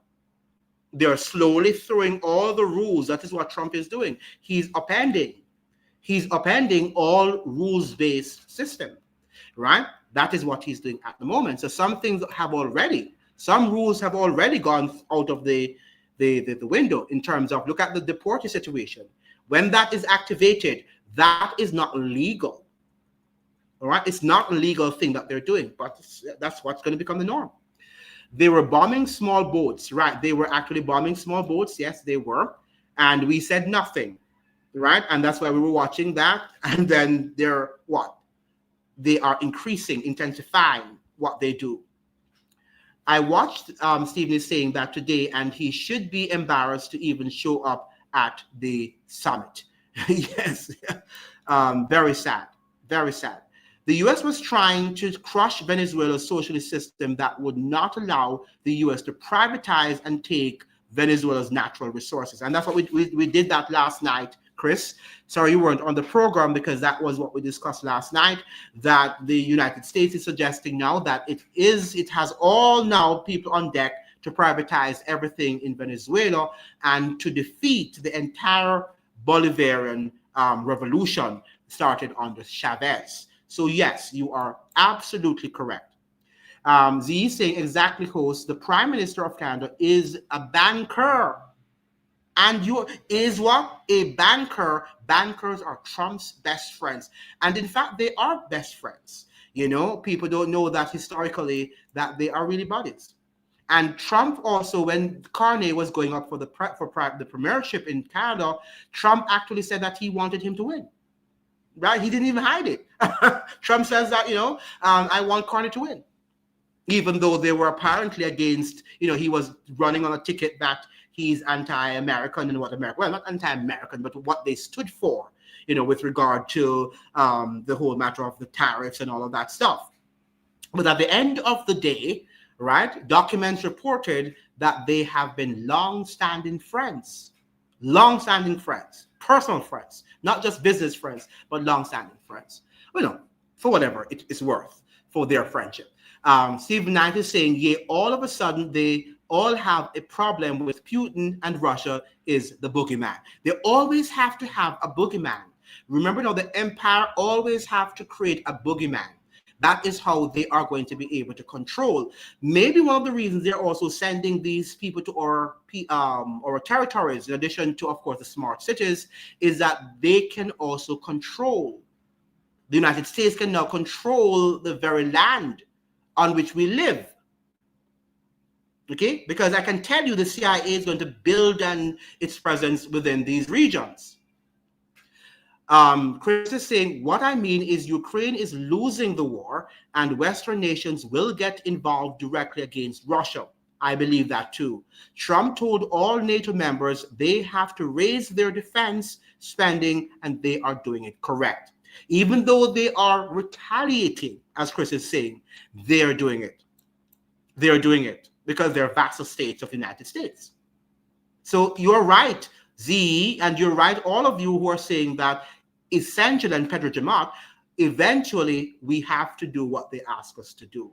But I'm still thinking that if our citizens were more informed, we could stand up more, but we will never. Club paradise, you're correct. Club paradise for them, but not for us. Pedro Jamat is saying they had a problem with Putin over a decade now. You forgot Russian athletes were allowed to represent Russia and Russia was kicked out the G8. Right. And remember now that Russia wanted to help the United States after 9/11. Do you know that? That Russia wanted to help the United States in going after the so-called terrorists in the Middle East, but the United States refused. Why? Because the United States wanted to always have a boogeyman. which they knew that in the future they wanted to attack Russia, because the United States want to attack every country that poses any competition to its hegemony, right? Any country in the world that poses a threat to US hegemony is going to be taken out, right? And that is the goal and the mission of the United States of America. Okay. Now we have Chris is saying people aren't exactly slave-like. We're just not organized. Our societies are too individualistic and isolated. We can't resist this stuff without political education and organization, which is the hard part. I think we are slave-like, though, Chris, because while a few people's on the I know the algorithm is not sending, but if people were interested, they would find it somehow, right? But they know where to get the gossips. They know where to get the entertainment, and they flood them. And people, the likes that people put on nonsense, you go on TikTok and the nonsense that they put like, our people are slaves. And I think that we are slaves worse, and we're ready to go back on the plantation. The mind is the minds of people nowadays ready to return to the plantation. I vote that the artists do a remake to Little Red Corvette by Prince. Okay, still speaking in cryptic language. All right, so this is where we are now, and I think that we are seeing a development that is going to have serious impact on Caribbean destiny, on the region, and where we move from here. I think that we are losing every day our sovereignty. I think I'm losing. Let me go back up here. Did I miss some of your thing? Oh, yeah. We're losing every day our sovereignty, sorry, and we have to think about where we go from here and how we are going to survive, right? How are we going to survive in this very brutal world? Now, this is about money and the power for America. Yes, it's about the American empire, right? And spreading its wings to control the world. And to control the world, the entire world is going to be controlled by the United States of America and its empire. European Union wants NATO to get involved in the Russia-Ukraine war. They're already involved. They want them to expand their expand their participation, right? The United States was the one who was doing the heavy lifting. And Trump is complaining now that other countries, European countries, should be able to do some of the lifting at this point in time, right? So that is what they're doing. All right. Any other points? Any other? It doesn't seem like the algorithm is going to wants to share the live, but I will stay if you are willing to continue. I just thought it was a story, a breaking story that I would have shared with you. Even though we should have done the rise of the Christian nationalism in the United States tonight, that's what we had planned to do. But I thought that this would have generated some interest, given that it is in the region, and this is something that's setting a dangerous precedent that I don't know if we are going to be if we're going to be coming out of this anytime soon. I think that this is nothing to play with. This is almost like loss of our sovereignty, complete erosion of our sovereignty by the US and its government. Okay, so is there any other point we could might have raised? Or should we end the live at this point, since the algorithm is, and you can make sure you like the live and you send it to as many people, so that it will force the algorithm, which is very, very stubborn, to send out the videos. Maritime, we have here, maritime law defeat state sovereignty. Right, you're correct.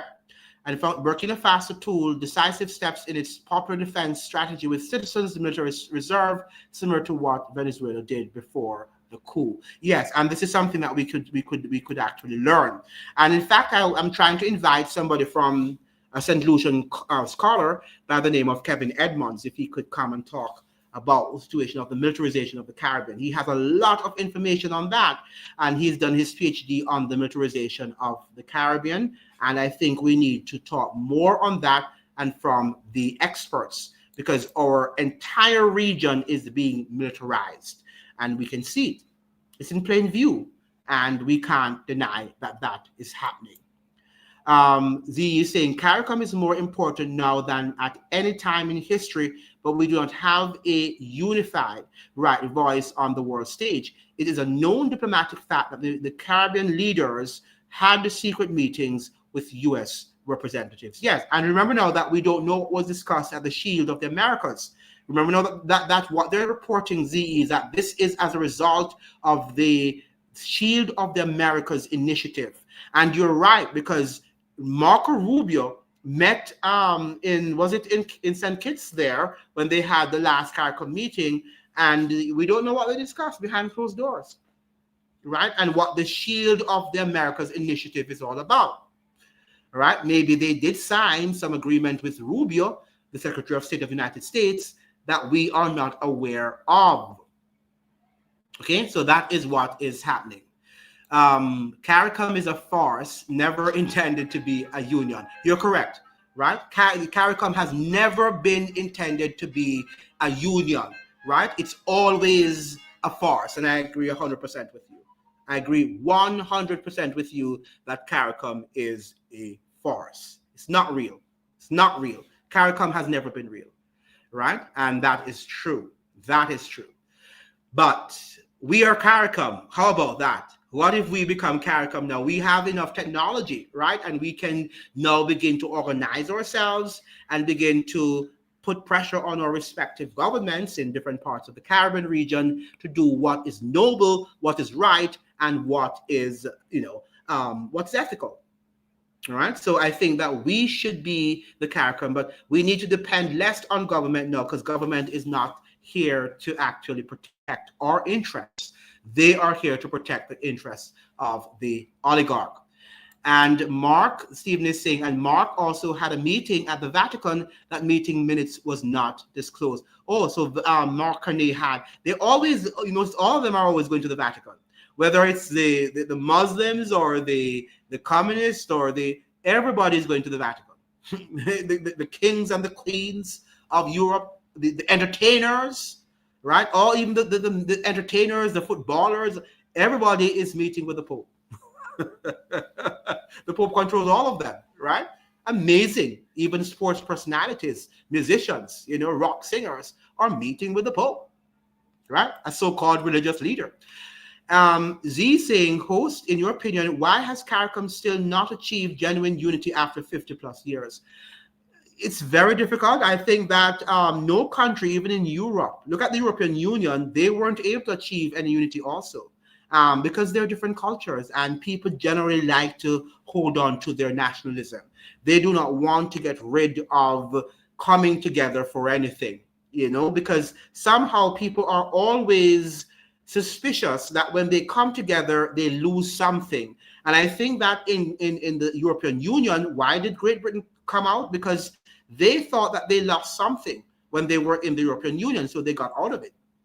I don't know why we have not just severed the ties, because really and truly, as you're saying, it's not working. But it does work for a few people, right? It does work for some countries, but for some countries, it might not work for them. And as citizens at the population level, I think people are suspicious that, I don't want to know what's going on in Jamaica, or Jamaica is saying, I don't want to know what's going on in Trinidad and Guyana.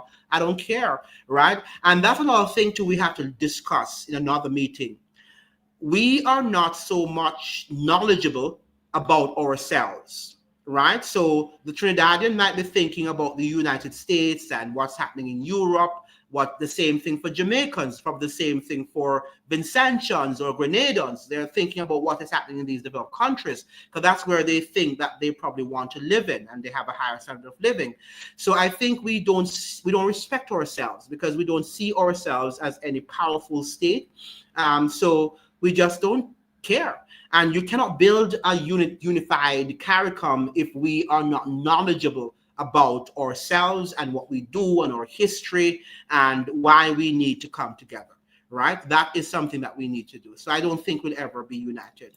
But remember now that it's just individuals. Look at the United States. The United States is a so-called United States, but is it really united? Right? Sometimes people are talking about this United States because it has so many different, the South and the North and and everything, the different, racial and ethnic warfare. So they too are not united. Thank God for the Constitution, and they've been able to live there, for some time. We don't know when it will all break up, but certainly the European Union is also not united because people don't like to be united. They don't like to unite with people they don't know, right? They will go there to live, and people can come and go, but they don't want, as a whole, to be united. And it begs the question. Why were they trying to unite us in the first place? Right? Was it because they wanted us really to, as they're saying, to be able to stand up to bigger countries, or was it to secure for our leaders, more power? I don't know, because even in the West Indies Federation, it was all about power and where should the federation be? The headquarters should be in Trinidad or should be in Jamaica, and it was just too much power struggle, right? The invisible hand behind them, Pedro Jamot is saying. Pedro said, no, the European Union makes decisions as a union, but they're not united. Right? They're not united. If you talk to people from the European Union, they will tell you that they don't like what was happening, right? And you will hear that people say that when the European Union came into effect, people who had their savings in the Italian currency, for example, they lost lots of money because of the new currency that they're taken on. So people in the European Union, they accept it and they're going with it, but they're not happy with what is happening. And that is why Britain left. Britain said, I need to come out. And they did. Make Shaka Zulu great again. Right. Right. I like that. Chris is saying, there is a socialist personality in the UK named Tariq Ali. He explained the centralized authoritarian problem posed by the EU from a working class and sovereignty perspective. Yeah, it is. It is for the elites. It's for the elites. These powerful, conglomerates and whatever, they are only trying to unite the world under their control, right? But it's, when you look at it, it's not for the average worker, right? Let us look at the whole matter of Trinidad and the Caribbean. I remember in the 1990s when, Jamaicans had to just settle for nothing because all of the factories went to Trinidad because Trinidad has what? Oil and gas. Right, so all of these oligarchs from Jamaica went to Trinidad and they built up that economy, and Jamaicans just had to be a consumer-based economy. So what if they had invested in our respective Caribbean countries so that people there could have a manufacturing base so that they could stay there in their countries and live? But that's not what they want. What they want is to be able to unite, and then the oligarchs will look at the cheapest country where they can be able to mass produce, as they're doing with China right now, and then they can make billions of dollars, right? So it was never to help the working class. We benefited in the sense that we can, get some education and you can move from one university to the next. But I think that's just it, right? We're not even knowledgeable about each other. Look at, we're CARICOM countries and we're not even knowledgeable about each other countries' history and their cultures, right? We're just not. If the truth be told, the Caribbean citizens haven't realized the invited guests in the last 4 or 5 CARICOM summits, right? And even in the Democratic Party recently, from President Trump, from President Obama, right down to President Trump, almost every CARICOM meeting now has some U.S. official. Why? Why are we now hosting and having and inviting, these U.S. officials into our business? It shows you that we do not control what is happening there, right? We do not control. That's why they're constantly there. Host, do you think that as international economic and diplomatic conditions become more volatile, we as Caribbean countries will be forced to become genuinely united under CARICOM or a new regional order? United under whom and what? You see, unity has to be on the truth. And what we're saying here, our leaders are not telling us the truth. The entire system is built on lies, so we are not going to be united. But we as citizens, if we are what should I say now, strong enough, we can unite. Yes. All right. So those of us right now, we're uniting. Many of you are here. You're from different Caribbean countries. So this is unity, right? We would love to have more people on the live so we can have a greater force. But these are the things that we have to use on social media platforms to unite ourselves. So we could have now a unified Caribbean meeting live where we're saying no. So we're live streaming from Trinidad, live stream, just like what's his name was doing. What's the guy's name again? Speed. We need to have now a Speed sort of live where we're saying no to this deported situation. Can you imagine if we were to wake up tomorrow and we see a big live stream in Trinidad, a big live stream in Guyana, a big live stream coming from out of Jamaica and all of the other Caribbean territories, and we unite? That is how we would be able to combat some of the things that they're doing. But that's not going to happen, because we're not going to unite under these things. We more unite under what you call it now, entertainment, speed, and sports, and all of that stuff. Haiti revolution, slave revolt, and independence war. Toussaint Louverture was the most prominent leader of the Haitian revolution, correct? Transforming a slave. Don't tell Haitians that, though. They like to think that it was the guy there that got the independence. What's his name again? Some Haitians don't like Toussaint because they think that he was too soft. Transforming a slave uprising into a successful fight for independence. Yes, I respect Toussaint a lot, and I've spoken about him a lot on my broadcast. Yet Haiti paid reparations. My brain tells me that doesn't add up. Well, we paid reparations too, right? Do you know we paid reparations too? Yeah, the British people. In fact, wasn't the other day that we stopped that we ended paying reparations for the loss of the British colonies and their plantations? We also had to pay reparations. It's not only Haiti. And sometimes we forget that, right? Red Negus is saying, not a good idea, not at all. What idea in terms of uniting? Between 2023 and 2025, the EU was meddling in the elections of a couple of EU states whose opposition parties objected to the Ukraine war. Yes, the EU is not something that is good, and many Europeans are against it because they have lost their culture, they've lost their economy, right? They've lost many things and one economy will always dominate. Remember that that Germany was the economy that was very formidable, the most formidable economy under the European Union. Most of the other economies were not doing well. Right, Portugal, Spain, not been strong economies, particularly after the EU, right? Pedro Jamati is saying no U.S. official, EU chairwoman, or UN Secretary General. You mean at our meetings? That's what you're suggesting? At our meetings, tighten up your shield and buckler, right? And then we have here Maurice saying here, if you yourself that no. Sorry, if you tell yourself that no. Oh, sorry, I need to read Marie's comment here. Sorry about that. Yes, this is our Caribbean family. Yes, this is our Caribbean family. Yes, and Bookman. Yeah, no, it wasn't Bookman. It was actually who got the independence. It wasn't Bookman. It was you had Toussaint Louverture, and you had another one that actually Bookman had died before the independence had actually taken place. What is his name again? Jack, whatever. Toussaint Louverture and Jack Dessalines, right? Dessalines, I'm trying to remember. Yeah. Serious question. That's why so Caribbean nations had to pay reparations back to the slave owners for lost plantations. What? Absolutely. And remember what the guy there, was it Cameron, went to Jamaica, the parliament, and said we should get over it.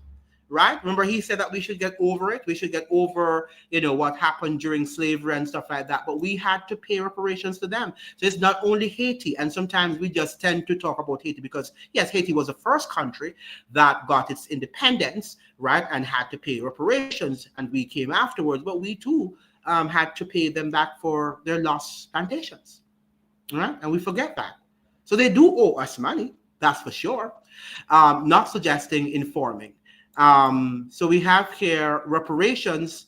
Now, the saying that would make for a sensational discussion, especially since the UK Prime Minister gave a resounding no. They've all said, yeah, Desalini. They've all said no. They've all said no. Right, John Jack Desalini. Right, he was the one who many Cubans, not Cubans, but Haitians believe that he is their national hero, really. He is the real deal because he didn't joke, right? He just went and he cut off necks.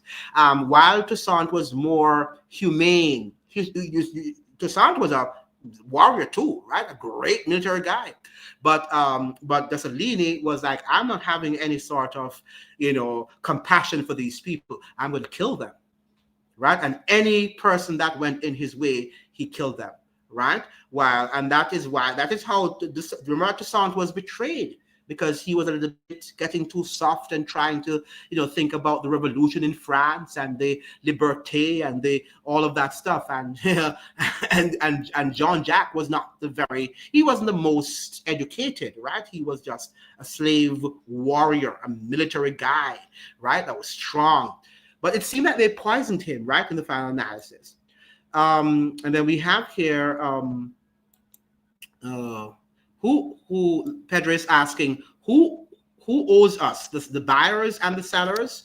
That's a good question. They know who owns them. Remember the buyers, the sellers, and the guys who built their plantations and built up there are people in England and in the United States who are living off the proceeds of slavery even today.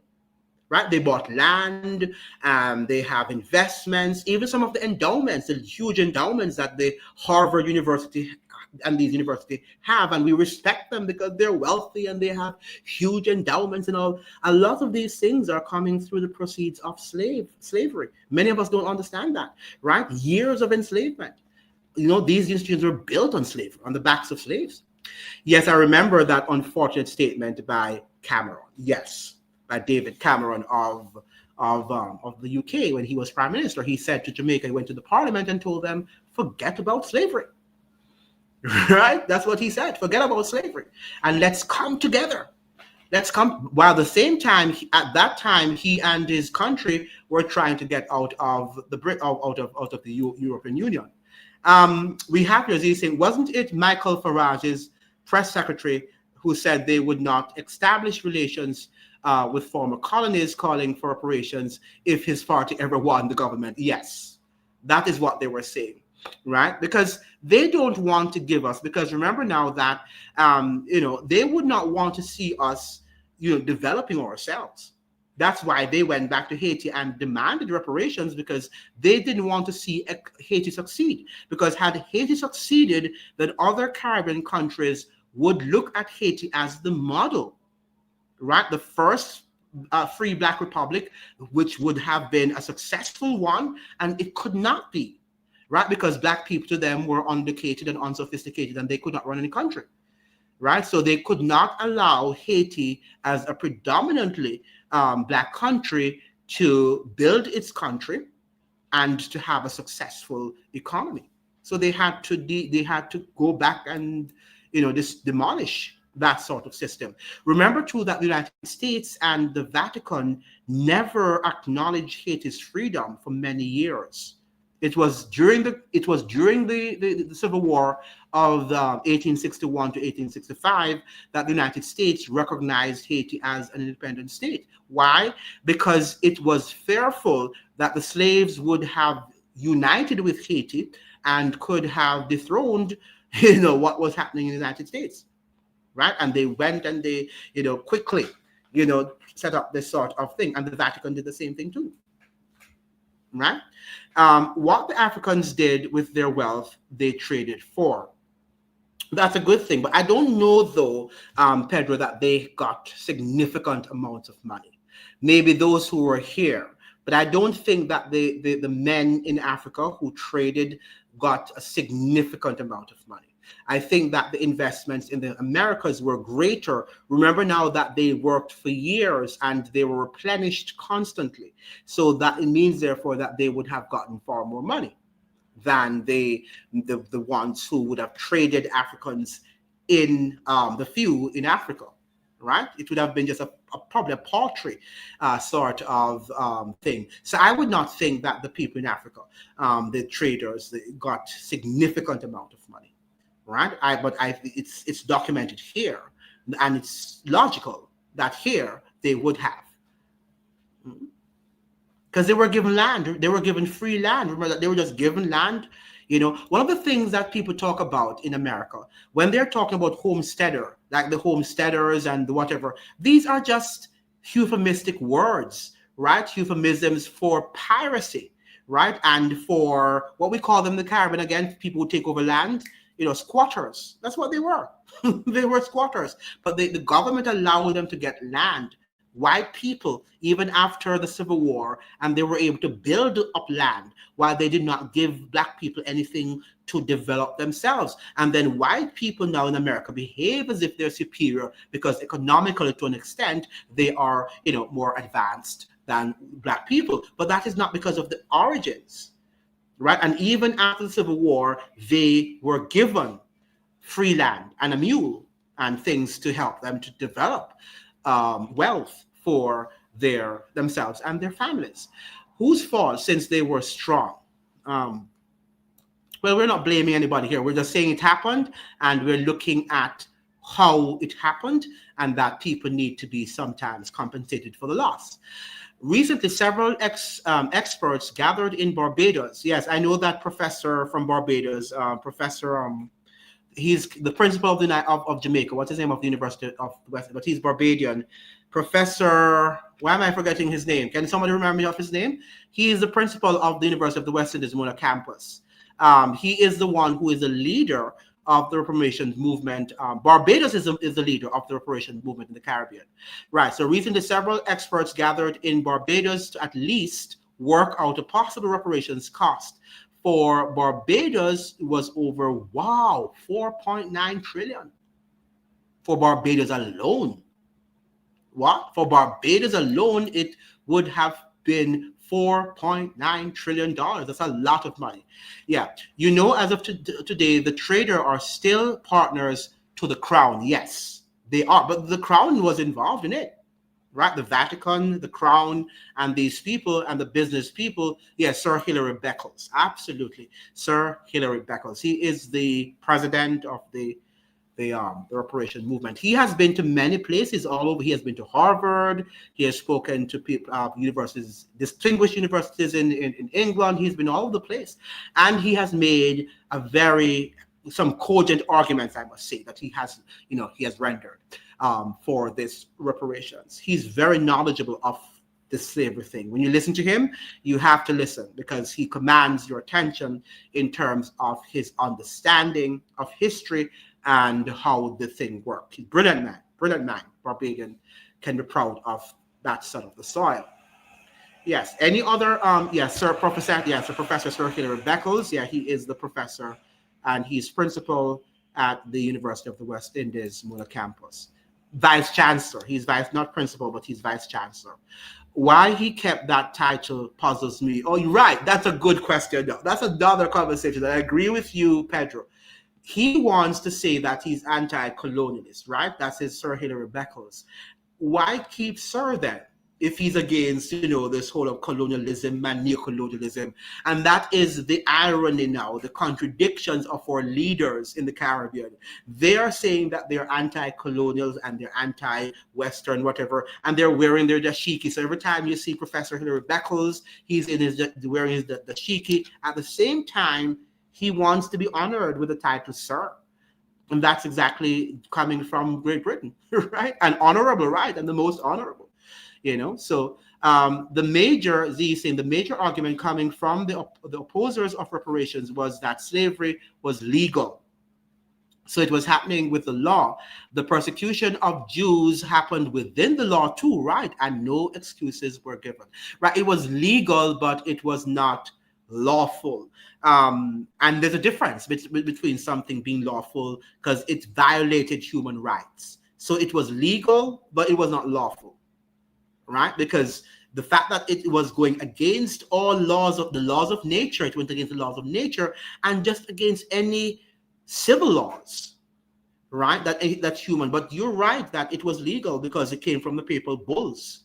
Remember now, slavery came from the papal bulls. We studied that all before, right? So the fact of the matter is that what it was all about. That's it, yes. And honorable and most honorable, and they love the titles, right? Sir Hilary Beckles, and yeah, all of them, from the professor, all of these people, they just love titles. Why do we love titles so much? I don't know. Yet still we are so much, anti-Western and, and stuff like that. I against reparations because blacks, my ancestors, took part.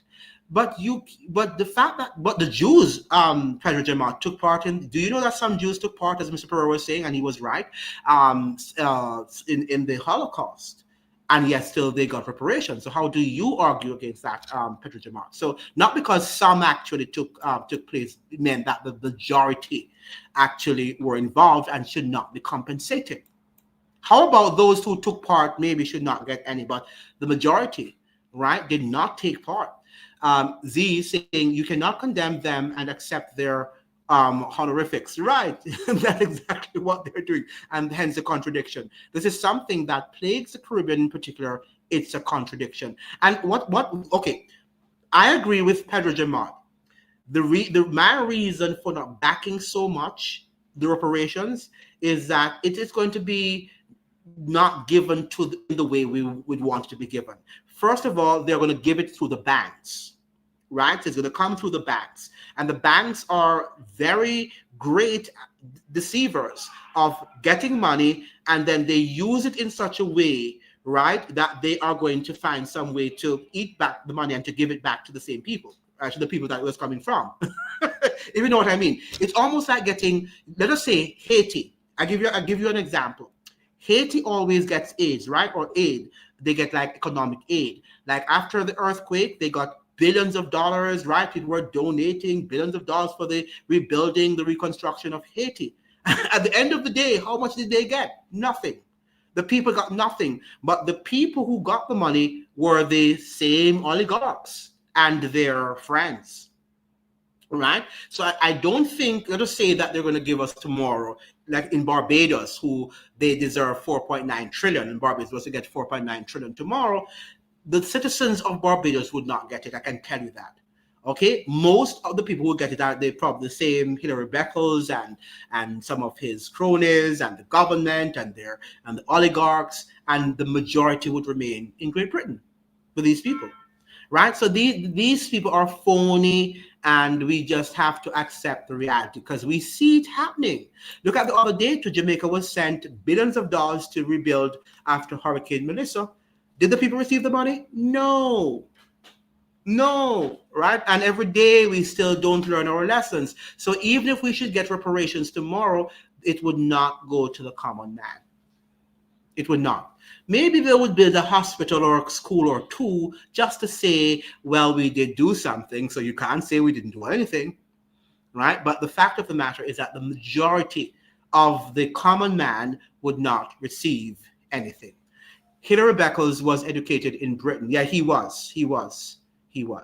Brilliant. And did he not live there for a long time too? I think he went there when he was young, right? What about the Arabs, Asians, Europeans? If these educated black elites is a problem, black-owned plantations too and their families might be complicit. They are and work complicit. But what we're saying that we can't, the same way that they could have decided to send the Jews and to repay them, then we should also be repaid. But my problem is it true when we look at reparations, for example, look at the Jews, right? How is it that they were able to move so and to just transition after the Holocaust in Europe? Because they perhaps got reparations.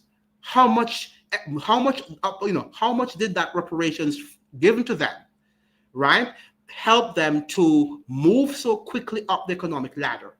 Because that they are wealthy, right? How did they just go through that Holocaust in Europe and just, just move up this and become so wealthy overnight. So what if we were given as Black people some amount of reparations? How far could we have been? To the banks, my lord, sad host, but very true. It is a cycle of deceit. Absolutely. By the way, we need to talk about how the banks in Trinidad, CIBC, I understand that in Jamaica too, that Bank of Nova Scotia is now being privatized. So we are seeing some developments happening in the Caribbean too with our banking system, with our banking industry, and we need to talk about that. That's something that we need to talk about. Also, there is a transition in terms of banking, the banking system in the Caribbean. And maybe that's why they're setting up that foundation. Then they will talk about, giving us reparations and then stealing the money from us, right? So we have to watch what they're doing. But hasn't some European institutions confessed to their participation in the slave trade? Yes, they can confess. But, are they going to confession and acting are two different things. Bill Clinton confessed about, America is sorry for slavery. But what did he do? What did he do to help Black people during his administration, right? He didn't do much or anything for them. In fact, he took away the help, the social network that, African Americans used to get, right? He took all of that away because he wanted to balance his budget. Right, so these people talk a lot, and they look at the Pope apologizing. The Pope has enough wealth in the Vatican to give back to make all of these reparations. The Pope alone, the Vatican alone, could repay Black people for all of the suffering in terms of, because they're wealthy. The Vatican Bank is a wealthy institution, right? In fact, nobody knows, the wealth of the Vatican. Nobody, because it cannot be audited by anybody, right? So by any external auditor, that is, they know, but it cannot be audited by any external auditor. So we don't know how much wealth. It might be in the zillions, right, of dollars. Reparations is the outcome of an international lawsuit, but the International Criminal Courts and post-World War neoliberal structures are being deconstructed. Correct. And how much are they re-enslaving us to? We are talking about reparations, but we also have to get rid of the neo-colonial and the neoliberal economic infrastructure that we have inherited. Because if we get reparations today, then that system is going to, as we're saying, the money is going to go right back into that system and it's going to evaporate into thin air. And we'll get nothing. So we also have to change the system, also the economic system and ecosystem infrastructure in which we are currently operating, right? So we would have to do that. So it's not only getting reparations, but changing the entire system has to go down. Reparations is an illusion, shadow in the water. I like that. I like that analogy, that metaphor. A line item from this saying in the normal domestic budget is not reparations, but a social spending. Right. I agree 100% with you. Right. I agree 100% with you. And based on how our governments are moving, we know that they're going to use it to ingratiate their own, themselves and the wealth that they have accrued. It will not be given to the people so the people can benefit and to build Black businesses. Because look at Jamaica.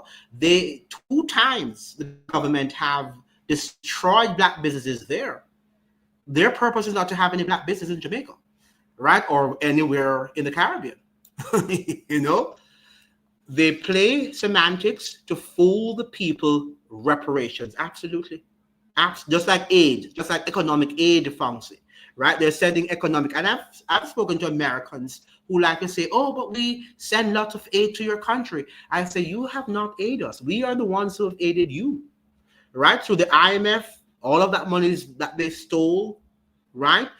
We are the ones who send money to them and not the other way.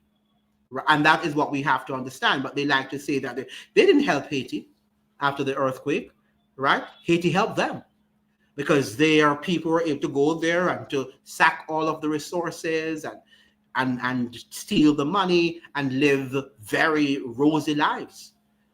right? So this is what we're talking about. And the system, that's a system, will have to change, and it's not going to change, right? They're not going to change the system that is brutal, that is wicked, that is parasitic. It's a parasitic institution, as it were. They're parasites, as it were. And then we have Fonzie saying, like commercial elites, sales, right? Like commercial sales, they mark the price up before they mark it down for the sale. And you're correct. You're correct. You're correct. Z saying there has been an argument that we shouldn't look at reparations through monetary eyes alone, but through direct investments. That is what I would like. Direct investments to build the pillars on which strong societies are built. That is the point. That is what I'm saying, Z. So I would like to see them build, like, hospitals, modern hospitals, schools, right? Some roads, and also to set up some beneficiary institutions where people who are on the streets, homeless, they can live, and be treated. Right, so these are the things I would like to see them do, and probably invest in the creation of some businesses. Right, so in other words, you're not giving them fish, but you're teaching them how to fish. Yes, that is, because at the end of the day, this is what we want, and people want to have a sort of foundation on which they can on which they can build.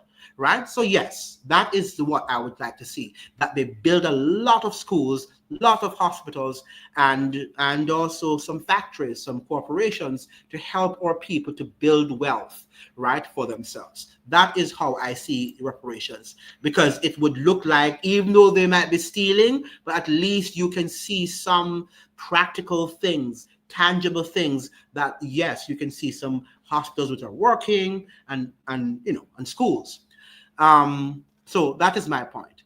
Yeah, you're right. Mia had an ascension to a barrister. She did? I didn't know.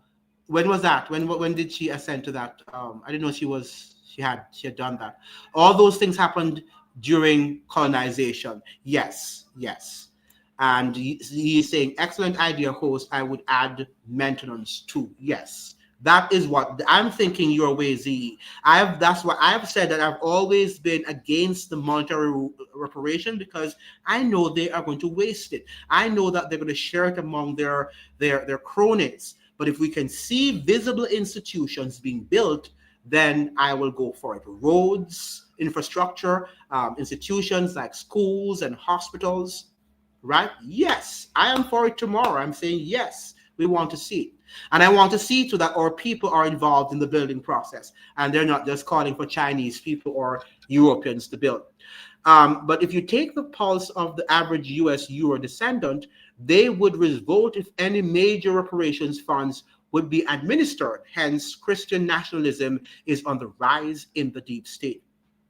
And that is true. But if they are educated, they would understand. Maybe they would need now to be educated. Now is the time for us to have it now, to broadcast it on every major network, what slavery was about. I think many people don't understand what slavery was about.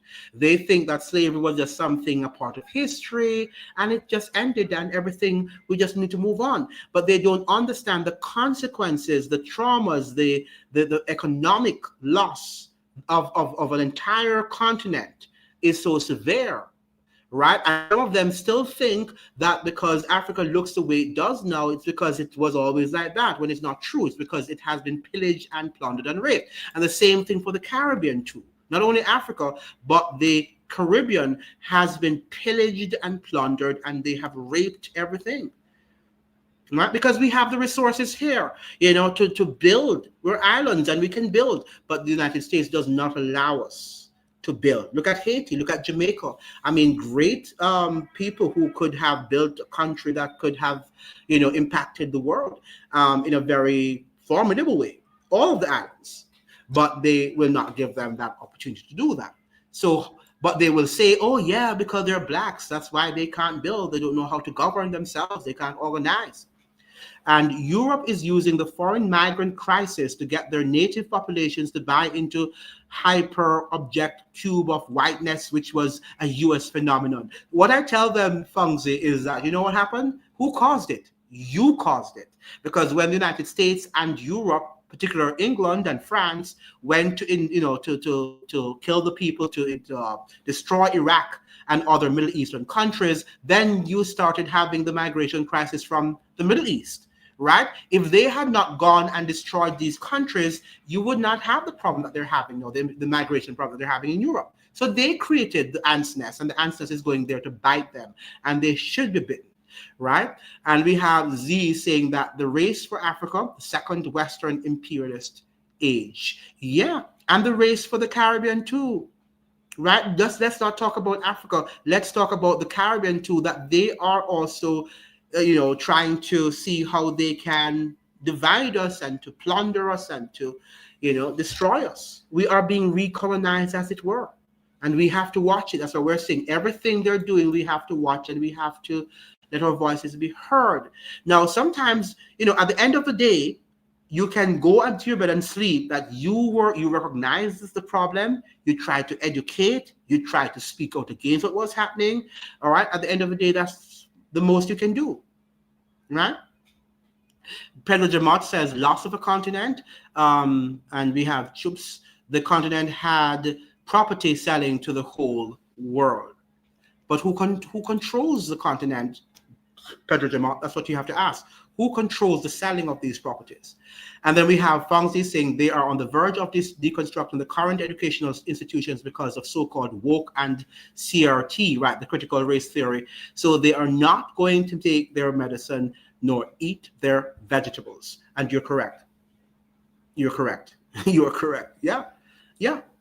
Now look at the participation and the depth of the conversation that we have been having tonight.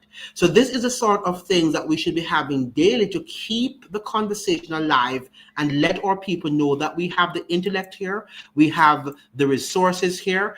But let me see what Z is saying. But there's also the foul reality that some African states are deliberately kept as failed states because of the importance of resources to the tech age. Right, the same thing with Haiti, the same thing with all our Caribbean countries. They want to keep us in poverty so that they can control us. Because if we're not poor, then we're not going to be easily controlled. But they can control a country in which you have desperate people who are trying to escape. And many of us are trying to escape to go where? To the United States, and they know that, so they can always use their visas and other economic aid as a leverage, which they're actually doing in the Caribbean at the moment. And Stephen Knight is saying, I don't understand why people don't get this, that they will not, because they don't want to get it too. I don't think that they can't get it. They just don't want to get it. I think people just don't want to be informed. Their minds are so keen on entertainment that it's hard to think. They don't want to do thinking. It's hard to think, It requires some amount of brain power, and people don't have that amount of brain power to spend. They want something that they can put into the oven and bake in 2 minutes and it's over, or the microwave, and then they move on, right? But what you and I are doing now, what Fongzi is doing, what Pedro is doing here, what Chris and all of you here are doing, you're thinking, and it requires some amount of brain capacity to do it.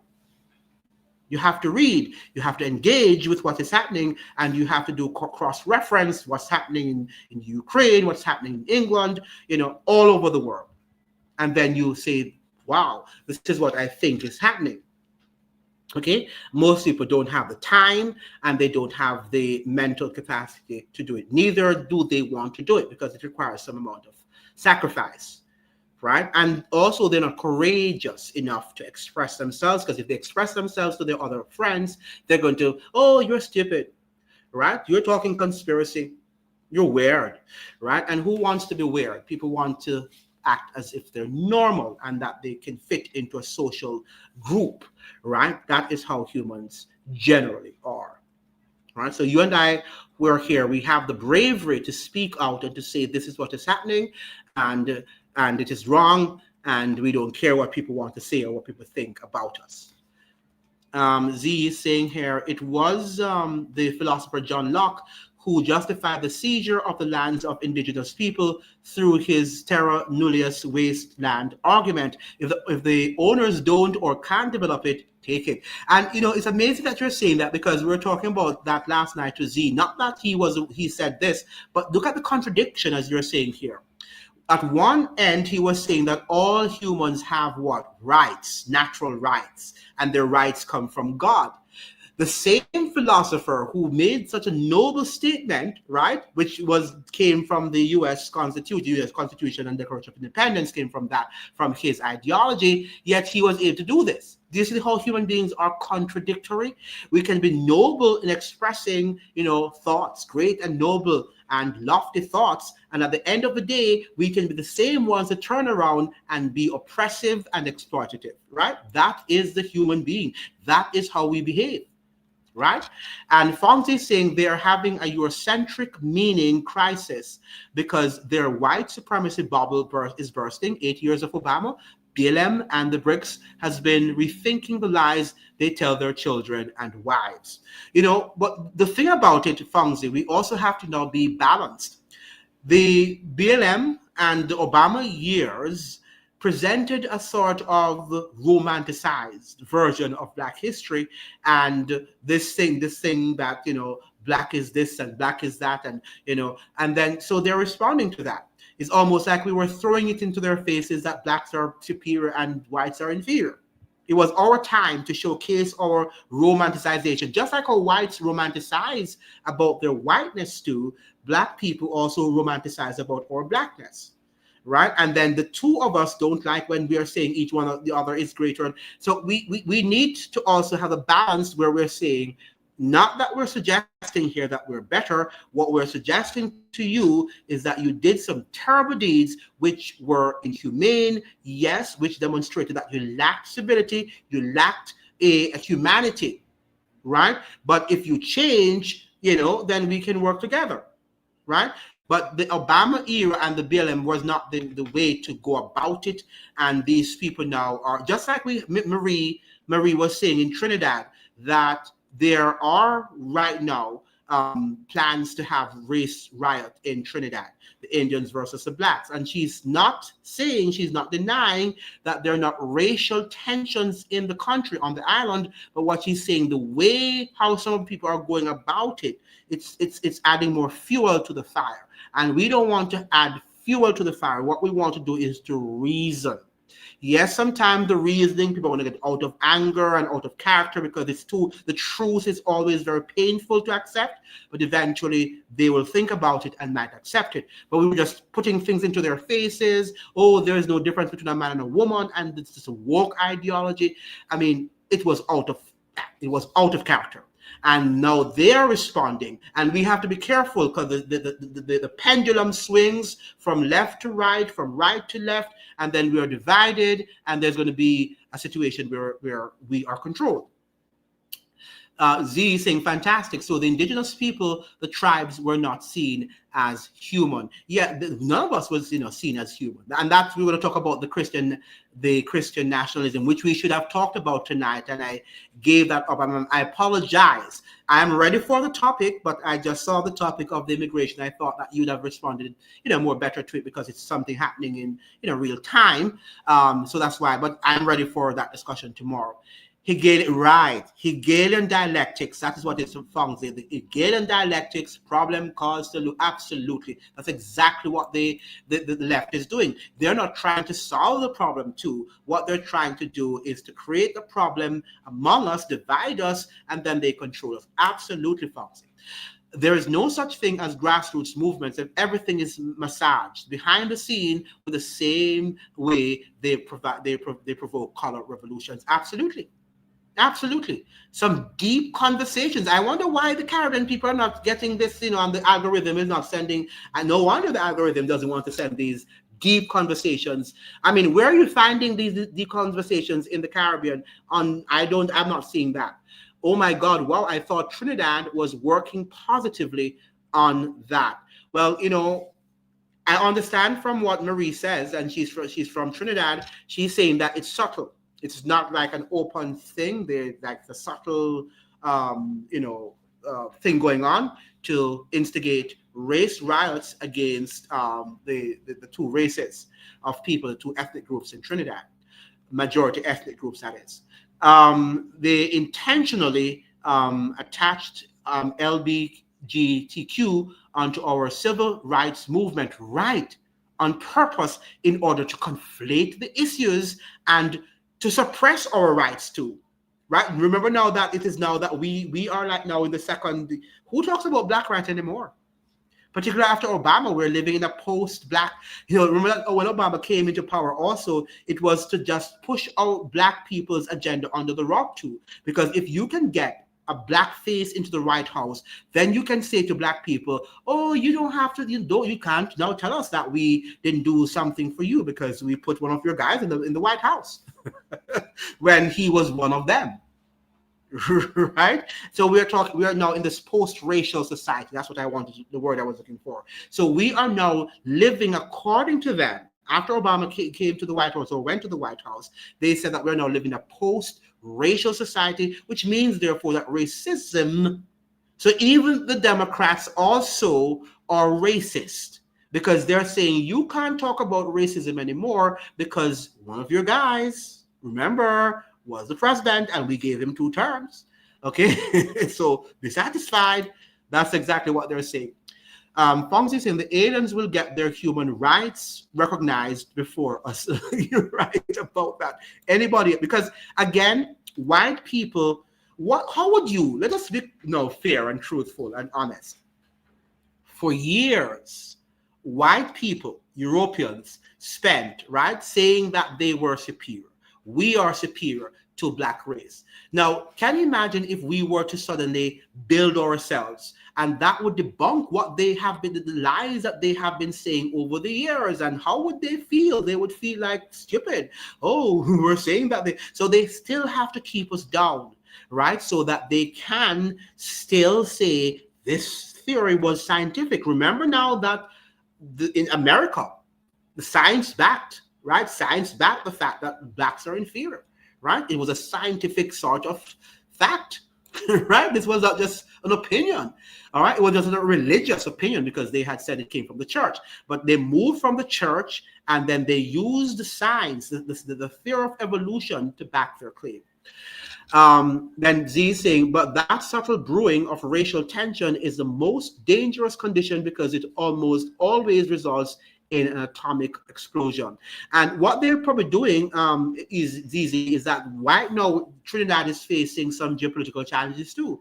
So they want us to look at that, focus on that, expend our energies on that, and the problems that are brewing and that we need to focus on to change Trinidad and Tobago.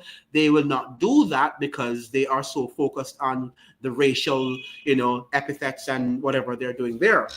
Fonzie is saying, on the U.S. Census, everyone has an ethnic category while we still have a racial category. Right. Let that sink in. You're correct. You're correct. Absolutely correct. And that is why sometimes I refuse to even sign it, Now you see why they put Obama in the White House. He put some people right back to sleep. That's what he did. And they could also move beyond the racial conversation. They now were able, Stephen, to suppress and to crush the racial conversation. And racial conversation still needs to be had. A conversation, an honest, open conversation about slavery has not yet happened in the American society, right? So Obama sort of changed that, shifted it away, because at least we had not only a black man, but a black family. Because remember now that his wife is also black, and his children. So not only a black man that they put into the White House, but they also matched him up with a black woman who created a black family. So what more do you Negroes want? Do you want more? We've given you a lot. Your own keeping you down, right? That's always what happens. Your own. Remember now we had the house slaves and we had the field slaves. That reality has not changed today. So we can describe Obama as one of the so-called proud house slaves. But because he represents us and he looks like the typical so-called black man, then people are going to identify with him. Well, you can't kill them for that, but we also have to wake up to understand that that does not end there. Physical, your phenotype cannot determine, how important or what substance you're bringing to the table. Z is saying they claim they don't support social Darwinism, but make a system that is actually grounded on that ideology. I always also am very, people tend to also limit the biological development of evolution, and they just say it's just social Darwinism. But he was referring to literal physical science, that evolution of even our physique, right? Even our physique, that at the lowest ebb, you had black people looking like monkeys, right? Like chimpanzee, and then men just eventually evolved and evolved until it got to their state at the highest pinnacle, where you find the members of the European race, right? So it was not only a social sort of construct, it was also scientific. It was that is science, as they're saying. Right? Animal form, absolutely. It's like an animal form. And no, you don't they express our history on West African empires were Islamic societies, part of Moorish Al-Andalusian civilization. They know if our youth find out who we really are, mental chains will dissolve. Yes. You don't have to be sorry for your spelling errors. I think that we all do that, especially when we're typing fast. So sorry for the spelling errors. My Ebonics is showing no, you're not Ebonics, you're writing standard English. Remember now that we're just here to express our ideas, and the thoughts is not to be here to have like we're intellectuals writing for intellectual paper, right? So I understand. Even in my lingo too, I make mistakes when I'm talking. So we're just here to express our ideas here and to make sense out of nonsense, right? And all of you are doing it in a very unique and excellent way. So that is how we are. So tomorrow now we are going to deal with the rise of Christian nationalism, because I think we sort of touched on it tonight, but we are going to dig deeper tomorrow in where that is coming from. Because it has historic roots, right? It was a bit of humor, right? It has historic roots, and it's something that it did not just come during the Trump era, right? This Christian nationalism has been in the United States from day one, from the nation was founded. But we are going to look closely at its roots, historic roots, analyze it, and to see how dangerous a precedent that it is setting now for America. And could it mean that slavery could be a part of that conversation? Remember now that they used religion also to have justified slavery. So will this rise in Christian nationalism reignite in these descendants of the slave planters, of the planter class, the plantocracy, another desire to reinstitute the institution of slavery? That is what we need to ask ourselves. And hopefully we will get some answers. Yes. Thank you so much for joining. And any question, thank you so much, Z. And share the lives. That's important now that we can grow, because the better we grow, we have to grow. We need to grow fast so we can get this information around, and the algorithm has nothing over us. Mr. Algorithm, we know what you're doing, that you don't want to share the videos, but we're watching you, and you're keeping the thing in very weak, low distribution deliberately.